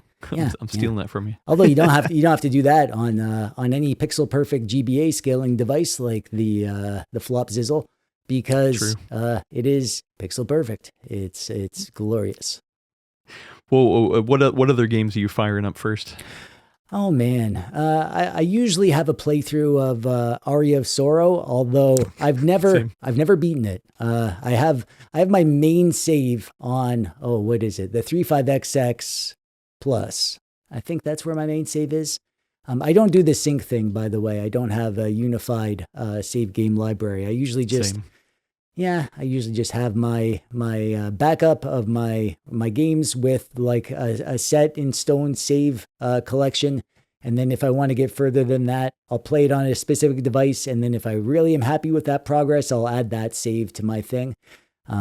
But that's one. I really like the racing games. Lots of them are not the best, but I actually owned the Need for Speed Underground 2 back in the day.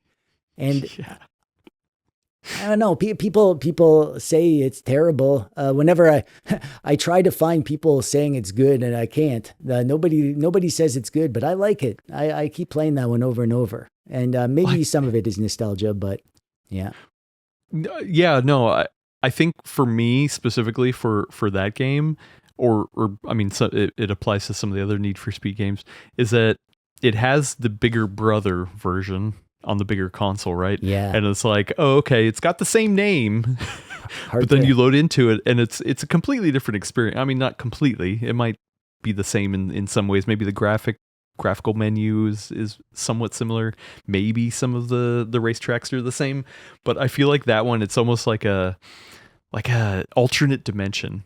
It's like, oh wow, okay, this is like kind of vaguely familiar to the bigger brother one, but it is a completely different experience. And I kind of like that one specifically where, the Underground series was all about night driving and cool cars and neon lights and stuff, but the graphics are so simple, and like the cityscape is so empty, and like it just feel, I don't know, something about it just feels special. Yeah. And the physics are surprisingly good for a Game Boy Advance game. It's impressive what they did. Okay, so I'll just fire off a few. The games I always go back to. Invader. Amazing top-down shooter. It is tough as heck. It is really, really good. The gameplay is great. The pixel art is among my favorite games on the Game Boy Advance. There's another one called Steel Empire. That's a shooter. It was also on the Genesis. This is the handheld port. And these are both vertical. Invader is vertical. Steel Empire is horizontal. Okay. I might be messing up the name of Steel Empire. It might be called Empire of Steel. Now that I think of it, it's one of those two. No, it's Steel Empire. I just looked it up. Yeah. Yeah. Okay. Wow, I've never heard of this. Yeah. The Iridian series is good. There's 1 and 2, and there's also a spiritual successor on the Nintendo DS. And they're technically impressive and really fun. The second one is the best one if you're just going to play one. And then I really like puzzle games, so I play Bookworm. I always go back to Bookworm. That's Bookworm. it. Huh.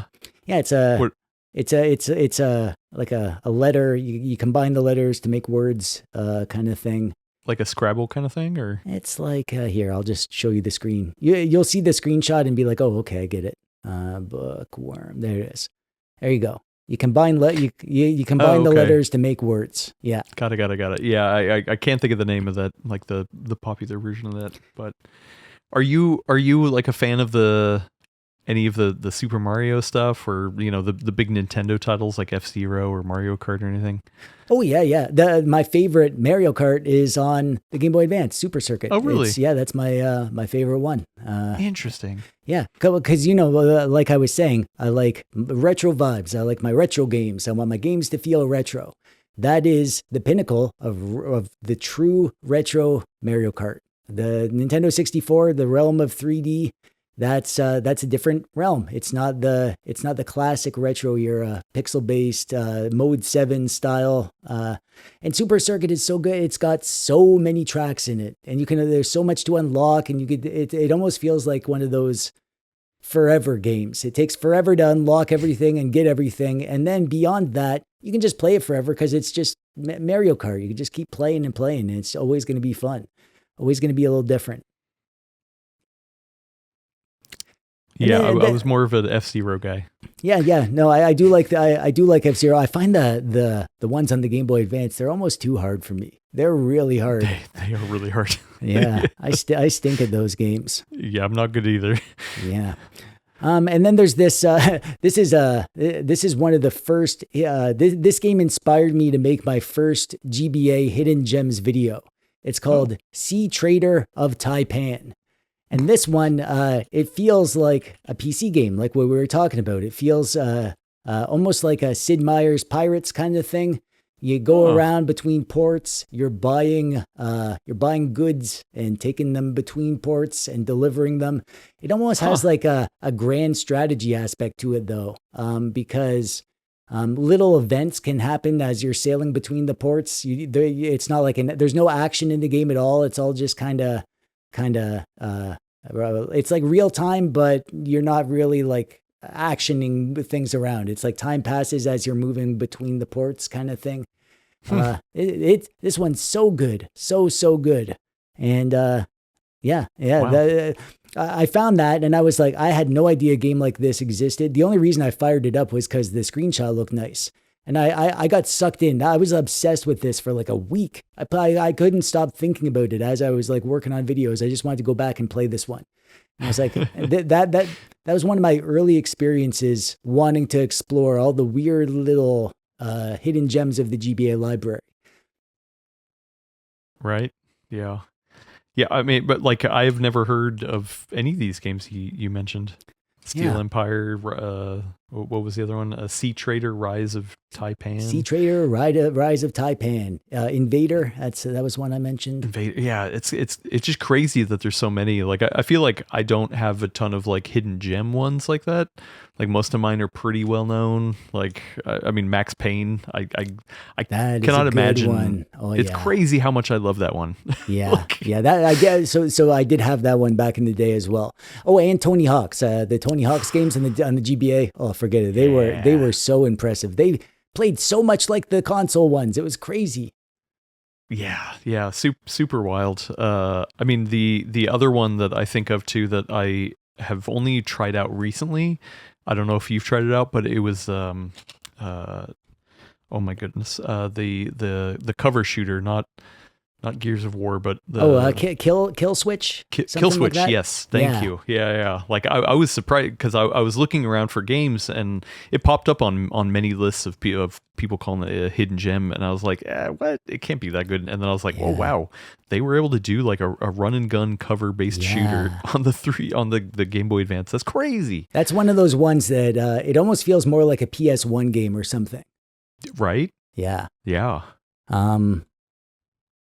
There's lots of those like super graphically impressive, like how were they able to pull this off games on the Game Boy Advance. And granted, those were more impressive back in the day. Those aren't the kind of games that like I'm probably likely to fire up and play through from start to finish these days. Because, that experience has been done better and it is better on better hardware. It's fascinating to see where it started, but like the Game Boy Advance, like the ones that really shine for me are the timeless ones that weren't great because of their graphics. They're just great because of the timeless pixel art that just is always good looking. Speaking of which, there are some games that I never really got around to, but I was always curious about. I don't know if you've had any of those, but like the Mega Man Battle Network games, I was always very interested, but I've never played them. I was just about to say, nope. I hear good things. I've never dived in. Yeah. Right? Okay. Do you have any games like that where you're like, oh man, I've always heard about this game, but I've just never played it? Oh, I don't know. Yeah, there's probably a ton. I don't play everything, and there are lots of genres that don't really click with me the way that they should, I think. For example, those Mega Man Battle Network games, or I guess lots of the Pokemon games would be a good one. I'm not really much of a Pokemon guy. I've played a few Pokemon games, but it's not, for lots of people, these things are Pokemon machines. Like, that's all they care about. I bet there's people in the comments right now being like, wow, they're 2 hours into the show and they haven't mentioned Pokemon once. Yeah. Yeah, especially the GBA. For lots of people, that's like the pinnacle of retro Pokemon, the like we were saying. So, yeah. Funny enough, that's where I played a lot of the original on the Game Boy and the Game Boy Color, but I skipped over the Pokemon of this generation. I didn't really come back to it till the DS. So yeah, I don't have a ton of affinity for the GBA ones either. I've only experienced that series as a tourist. I've never really sat down and sunk my teeth into a game and played it from start to finish. I'm always just like, let's see what this Pokemon thing is, and I'll have a game going on for maybe a week or whatever, and then I'm like, okay, I'm ready to move on. It just, it was never really much of a thing with me. But I want to fix that. I want to at least finish one of them. And allow myself to get hooked, because the people that love it, they really love it. Yeah, I mean, but to your earlier point about there are certain games that are on like the GBA that were graphical showcases that were interesting for the time, but not something that you would go back to. I do wonder if Pokemon to a certain degree was like, oh wow, look at this huge world, and you can capture all these monsters, and like it just had a not a sweeping story, but you were progressing through the ranking of beating all the not dungeon masters. Why can't I coaches? Dungeon did you just say dungeon master? No. That's a different thing. That's a different Pokemon thing. trainers. Yeah, Pokemon trainers. Yes, thank you. Where I wonder if maybe that's why it doesn't hit as hard today for people who don't have nostalgia for it, is because it's just like, oh, okay, well, there's other things that kind of scratch that itch. So yeah.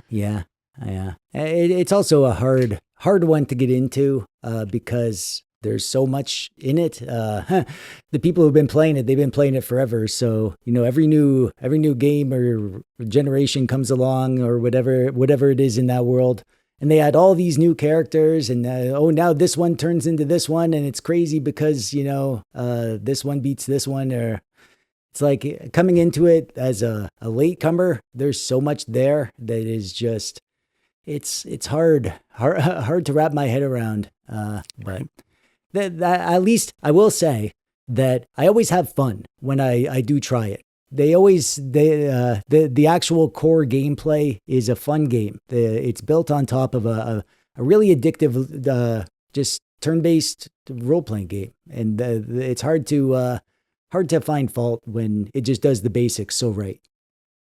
True. Well, yeah, I mean, I feel like I could continue to talk about this for hours, but we've already been going for a couple hours, so I think we need to take a quick break before we wrap up the show to hear a word from our sponsors. All right, well, Mr. Dweeb, we've been going on for a long time. I am so sorry to take up so much of your time. We should probably wrap it up here. I don't think there's anything else that we want to do or say or anything like that, right? Yeah. We've definitely wrapped up all the handheld talk, all the games and stuff. So yeah, we're good. We're good to move on to the last segment. Yeah, which is the outro, and just I want to thank you for coming on. And I appreciate you. I thought we had an agreement, you and I. I thought we just. The dice thing. We could save it for another time. No. Hey, no, you're right.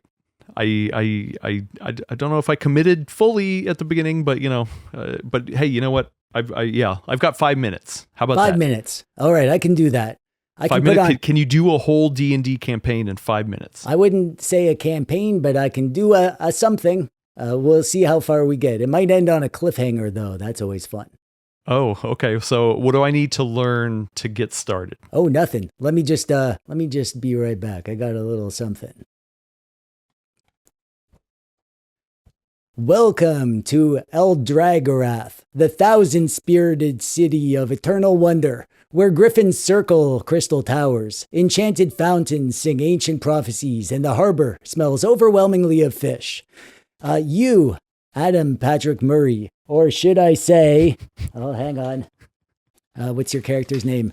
Your character, Xanadoof. Xanadoof. This is you, Adam Patrick Murray.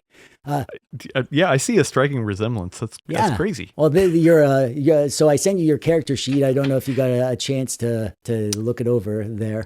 You're a wizard, and you have a spell book and a staff, and you have a robe that is covered with little stars, like wizards sometimes have. That's exactly what I have. How'd you know? Yeah. So you're in this story, your mentor, the gnome wizard Gerbil, was turned into a tiger-striped fish by his bitter rival, the notoriously petty Archmage Blaggart. Your investigation led you to the harbor, where Gerbil was caught and sold to a local fishmonger 9 days ago. Unfortunately, after doing a little digging, you learned that the fishmonger, who works here in the fishmonger store, Makes sense. Yeah, you learned he is a bad man. After overcoming a ruinous gambling addiction and rebuilding his life, he opened a successful shop where he exploits child labor, overcharges his customers, stinks up the neighborhood with fish smell, and also he allegedly serves the unspeakable shadow covenant of the eternal screaming void. And those are bad guys. They're the villains of this world, just so you know. Definitely doesn't sound good. Yeah. Yeah. Gerbil, your mentor, is almost certainly dead. I mean, he's a fish, and they caught him, and they sold him to a guy who sells fish. But if you recover his remains tonight, the temple clerics can resurrect him before it's too late. Because once you've been dead, you can't cast the resurrection spell on something after it's more than 10 days. So I knew that. You don't need to tell me that. I mean, he'll still be a fish, obviously, but that'll be tomorrow's problem. So today, your job is to get your fish back, your mentor back, who is a fish, from the fishmonger. Okay. So now, Dungeons & Dragons, it's a shared storytelling game. You can do anything. This is a game where you can do anything. And if there's something you want to do that is not, the output isn't guaranteed, we let the dice decide. So, Adam Patrick Murray, or should I say, Xanadoof, what do you want to do? You're standing outside the fishmonger. The fishmonger store is there, and there's a little sign in the window that says closed. However, the light on the window is on. Okay, I want to roll for initiative. No, you don't do that yet. You gotta wait. You gotta wait until some sort of a combat starts.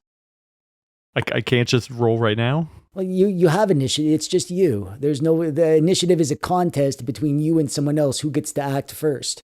When you're by yourself, you can act all you want. You just do anything. Okay. Yeah. Well, it looks like I'm holding something in my bag. I want to reach into my bag and figure out what's in there. I'm very curious. In your bag, I don't know. I didn't really come up with some equipment. Let's say you have 50 feet of rope and 3 rations and some torches and some pitons and a crowbar. Ooh, okay. Then what I want to do is wrap the end of the crowbar with the rope and then throw it up like a ninja to the top of the building. Oh, I see that you noticed that this building has a chimney. Yeah. All right. Exactly. All right. So now we got to roll for it. You got your D20? Roll for initiative. Actually, I do have a D20. Okay. All right. Get it. Well, let's do this properly. I have a signed set from one Gamers Nexus. Steve Burke from Gamer Nexus. I don't know the actual name of it. That's their e-waste dice, right? Well, they had two different versions. They had the e-waste one, but the one I got specifically has his little cat CEO Snowflake in it. Oh, okay. So in the middle of it, you probably can't see it. Maybe there's like a little cat. So I was like, okay, I love cats. And wait, how do I know which one's 20 sided? I am super jealous. The D20 one has triangular faces, and it sort of looks circle-ish like that. So triangular, like this one. No, that one's... Dang it, okay. That's a D4. So triangular, like this one?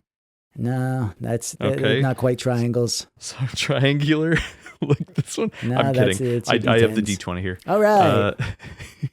And the 20 is the Gamers Nexus logo. Oh, of course, nice. And I can roll in the lid. Yeah. I've gawked at those. I've gawked at those dice on their store before. That's a nice dice set.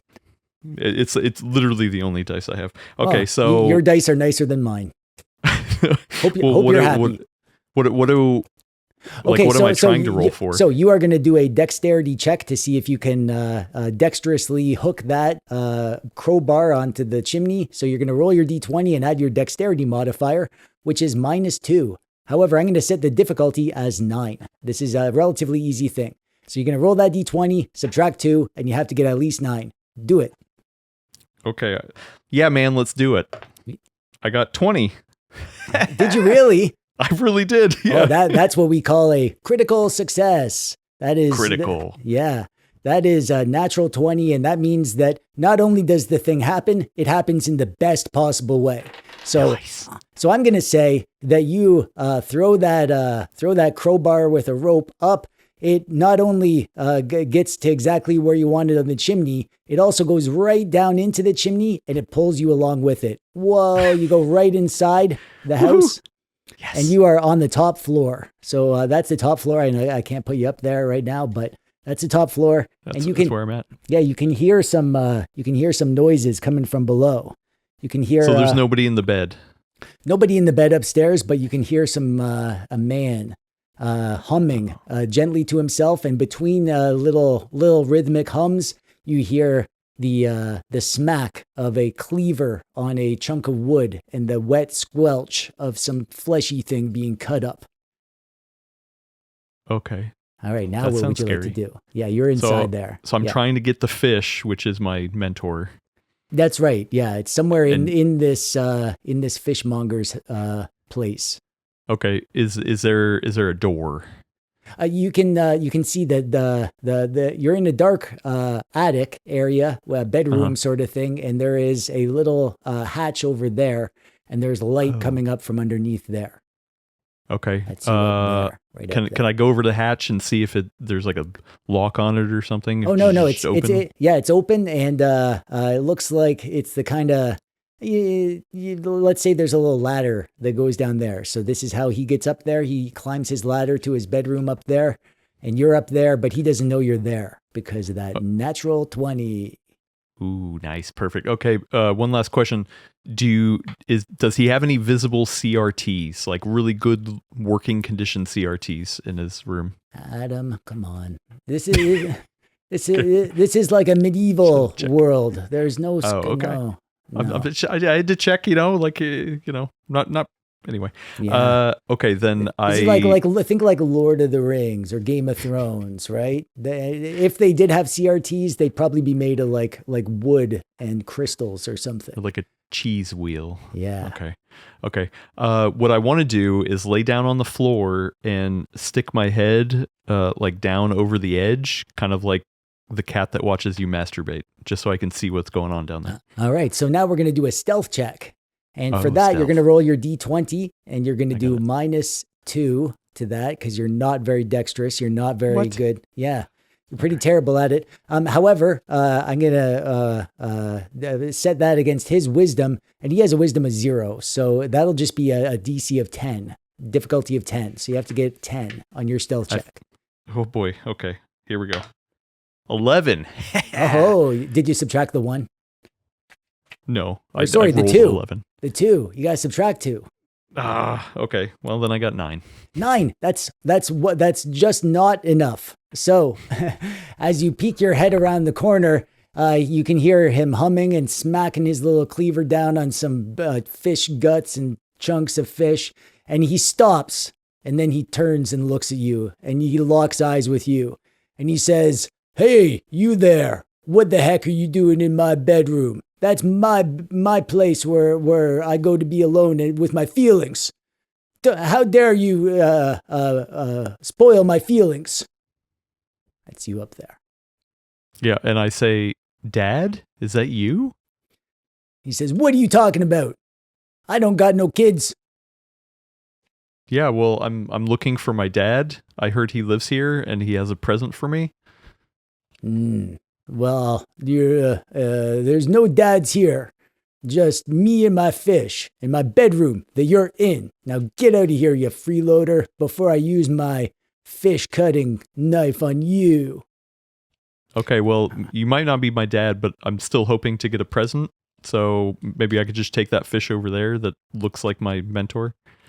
Well, now, Adam, this is where a good game master will remind you that you have some spells. So you have the ability to use Burning Hands. It's like fire coming out of your hands.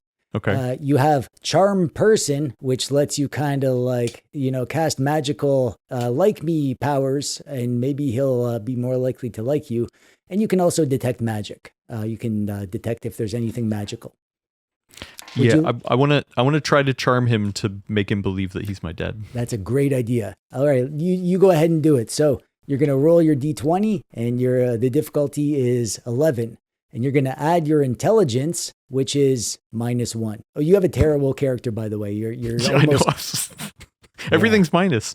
Jeez. Yeah. Well, that's you should have rolled your own character then.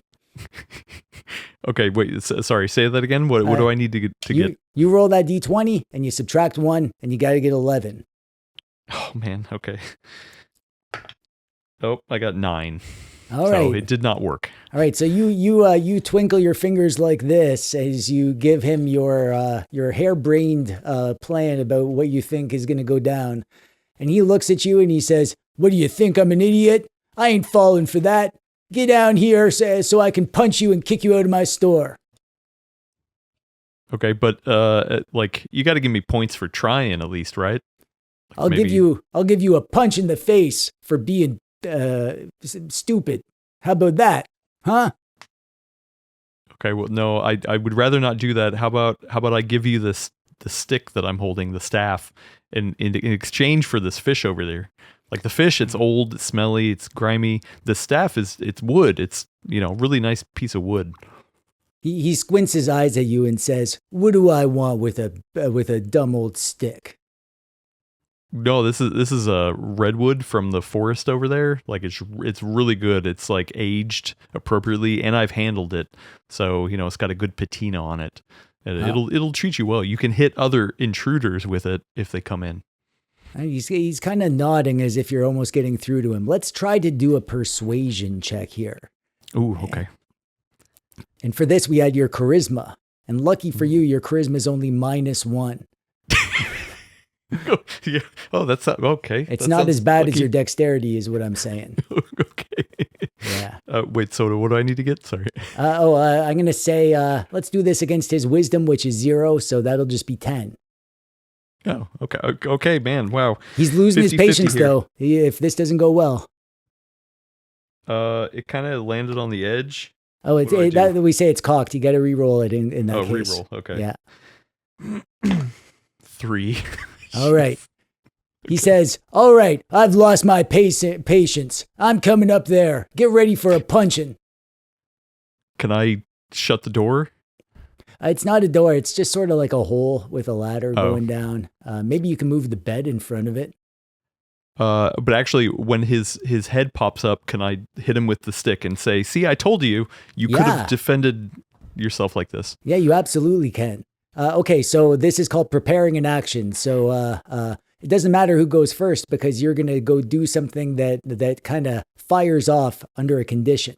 So let's have him. You're going to do that, and he's going to climb up, and then your attack is going to go off, and then after that, we're going to roll initiative for who goes first. So roll initiative. No, not yet. You got to do your staff attack. This is like before the fight actually happens. You're kicking off the fight here. So Okay. you're going to go against his armor class, which I forget. Hang on, I actually did write it down. He has an armor class of 12, and you have a attack bonus of +0. So I don't think that's a bonus. You're not good. You're not good at anything. But go ahead and roll an attack. A D20. Okay. Yeah. Rolling 17. All right. Your attack hits, and you're gonna deal. Bam. You're gonna deal 1d4 damage. So find that d4, the one that looks like a caltrop. It's just like a triangle, a pure triangle. 1, 2, 3, 4. Yes. Yep. All right. You roll that. Okay. The number that's pointing up to the top is the right answer. Is how that works. Oh, that's how you do it. Yeah. Okay. All right. Cool. Here we go. This feels weird in my hand. Yeah, but I'm gonna do it. Don't step on it. Those things are worse than Legos. Yeah. 1. 1. Okay, 1 damage. All right. So you've hit him for 1, and he's hurting. He's got a lot more than 1 health, but you hit him for 1. All right. Yes. Now roll initiative. Roll initiative. Woohoo! With the 20. Yep, with the 20, and you're going to add your dexterity modifier, which is -2. Great. All right. All right, he here we go. got Roll a straight for initiative. He got a straight up 10 I just got a 10 too. on the dice, or after you 10 subtracted as 2? well. No. A 10 on the dice. Oh, okay. That's So, an 8 8. though. Yeah. All right. He's going to go first. He's going to hit you with his cleaver. He's going to say, "Prepare to die, you little punk. I don't take kindly to people messing up my bedroom, and you're going to die for it." This is Shadow Dark. You die a lot in this game. Oh gosh, he got an 18 on the dice with that. 18. Oh wait. 18 plus 1, so 19. And you only have an armor class of 8, so he definitely hits you. And he hits you with a D6. I gotta get my damage dice. Hang on. 3 damage. So you, having 5 health, are now down to 2 health. Okay. All right. Okay, yeah. Now it's your turn. What do you want to do? I want to say, come get some. All right. You do that. And then is there anything useful you want to do? Oh, You gotta. yeah. So I want to sweep the leg. Okay. You gotta sweep the leg instead of your burning hands. Okay, that's fine. All right. Well, in that case, it's going to be a contest, a dexterity contest, because sweeping the legs is a dexterity thing. So -2 for you, and he's got a 0. So he got a 14. You got beat a 14. 19. Oh, you do it. All right. You knock him to the ground, and he's on the ground. You're standing above him. What are you going to do then? Say, my boot, your face. All right. Perfect couple. Are you trying to intimidate him, or are you actually going to hit him with your boot? No, I'm trying to hit him with my boot. All right. I'm going to give you a free attack because you got him on the ground with that one. So you go ahead. That's a strength check. Luckily for you, it's only a 0, so no negative. Oh, it's a bonus. Yeah. Go ahead and do a strength check against his armor class, which is 12. 12. 12 versus 12. You did it. That's fine. You're good. You hit him with your boot. Go ahead and deal me another D4 damage. Oh, the D4 one? Yep. Okay. Oh, that feels weird. 1. 1 damage. All right. You are not slowly whittling them away. You're not just, good. Just a little chip. Not good at those dice. Are you? All right. Well, he stands up, and now it's his turn, and he's gonna whack you with his cleaver again. And he got a what's his plus? An 11, which is more than your 8. So he's gonna hit you again, and he's gonna deal 2 damage. You have 2 health left, which means you are dead. All right. So you have died and are dead, and I guess at this point. Your mentor will not be rescued, and he will remain a dead fish, and you will remain dead. And you will, if the story continued, you would probably roll another character and come in to some other point of the story and see what happens. But for you, Adam Patrick Murray, and the purpose of this podcast, Xanadu is no more. Okay. Yeah. All Well, right. Did we do it? No. I tried to push you towards the burning hands. That would have been a good one, but that's fine. Oh well. Can I do it now? Can I roll it now? We played the game, and that's how it ends sometimes. So we mission successful if the actual mission in the game wasn't actually successful. Okay. However, rolling all these dice, it just reminded me it's time to feed my brain again. So I might as well do that. Oh yeah, roll for the brain initiative. It doesn't. No, it's a different game, Adam. Oh, okay. Well, yeah. Why don't you roll for the brain? And while you do that, I want to again thank you for coming on the podcast, and for people to check back next week for more handheld talk. Thanks for coming on this journey. It's been a crazy ride. We even played some games around the campfire. But you need to rest up. You need to charge your devices. Don't forget to update the firmware. There might be some new goodies hiding. But before we go, real quick, what's happening with your brain? You get to feed it? Yes, hungry? It worked.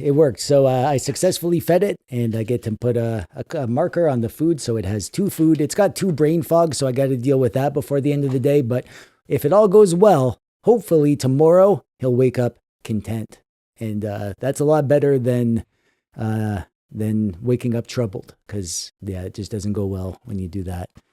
But yeah, the brain is doing fine. It's thriving even. It's living its best life. So don't you worry about him. I'll try not to lose any sleep over it. But yeah, thanks for coming on, Mr. Dweeb. I appreciate it. It's always a good time. Yeah, anytime. And the next time I'm on, we got to continue that adventure. You're probably just on the edge of your seat waiting to find out what happens next after all. So and also Russ, I'm sure Russ would really want to join in on our fun. So we'll get him in on it, and maybe a couple other people too. Just keep that on your radar. I'm up for that whenever. Yeah, does Russ have dice? Well, we can we can have a good long talk with him beforehand. Make sure he knows what the stakes are if he doesn't show up prepared. Okay. That's good. Well, thank you, Mr. Dweeb. Thanks, everybody, for watching, and we'll catch you in the next episode. Bye. Thanks for watching. Bye-bye.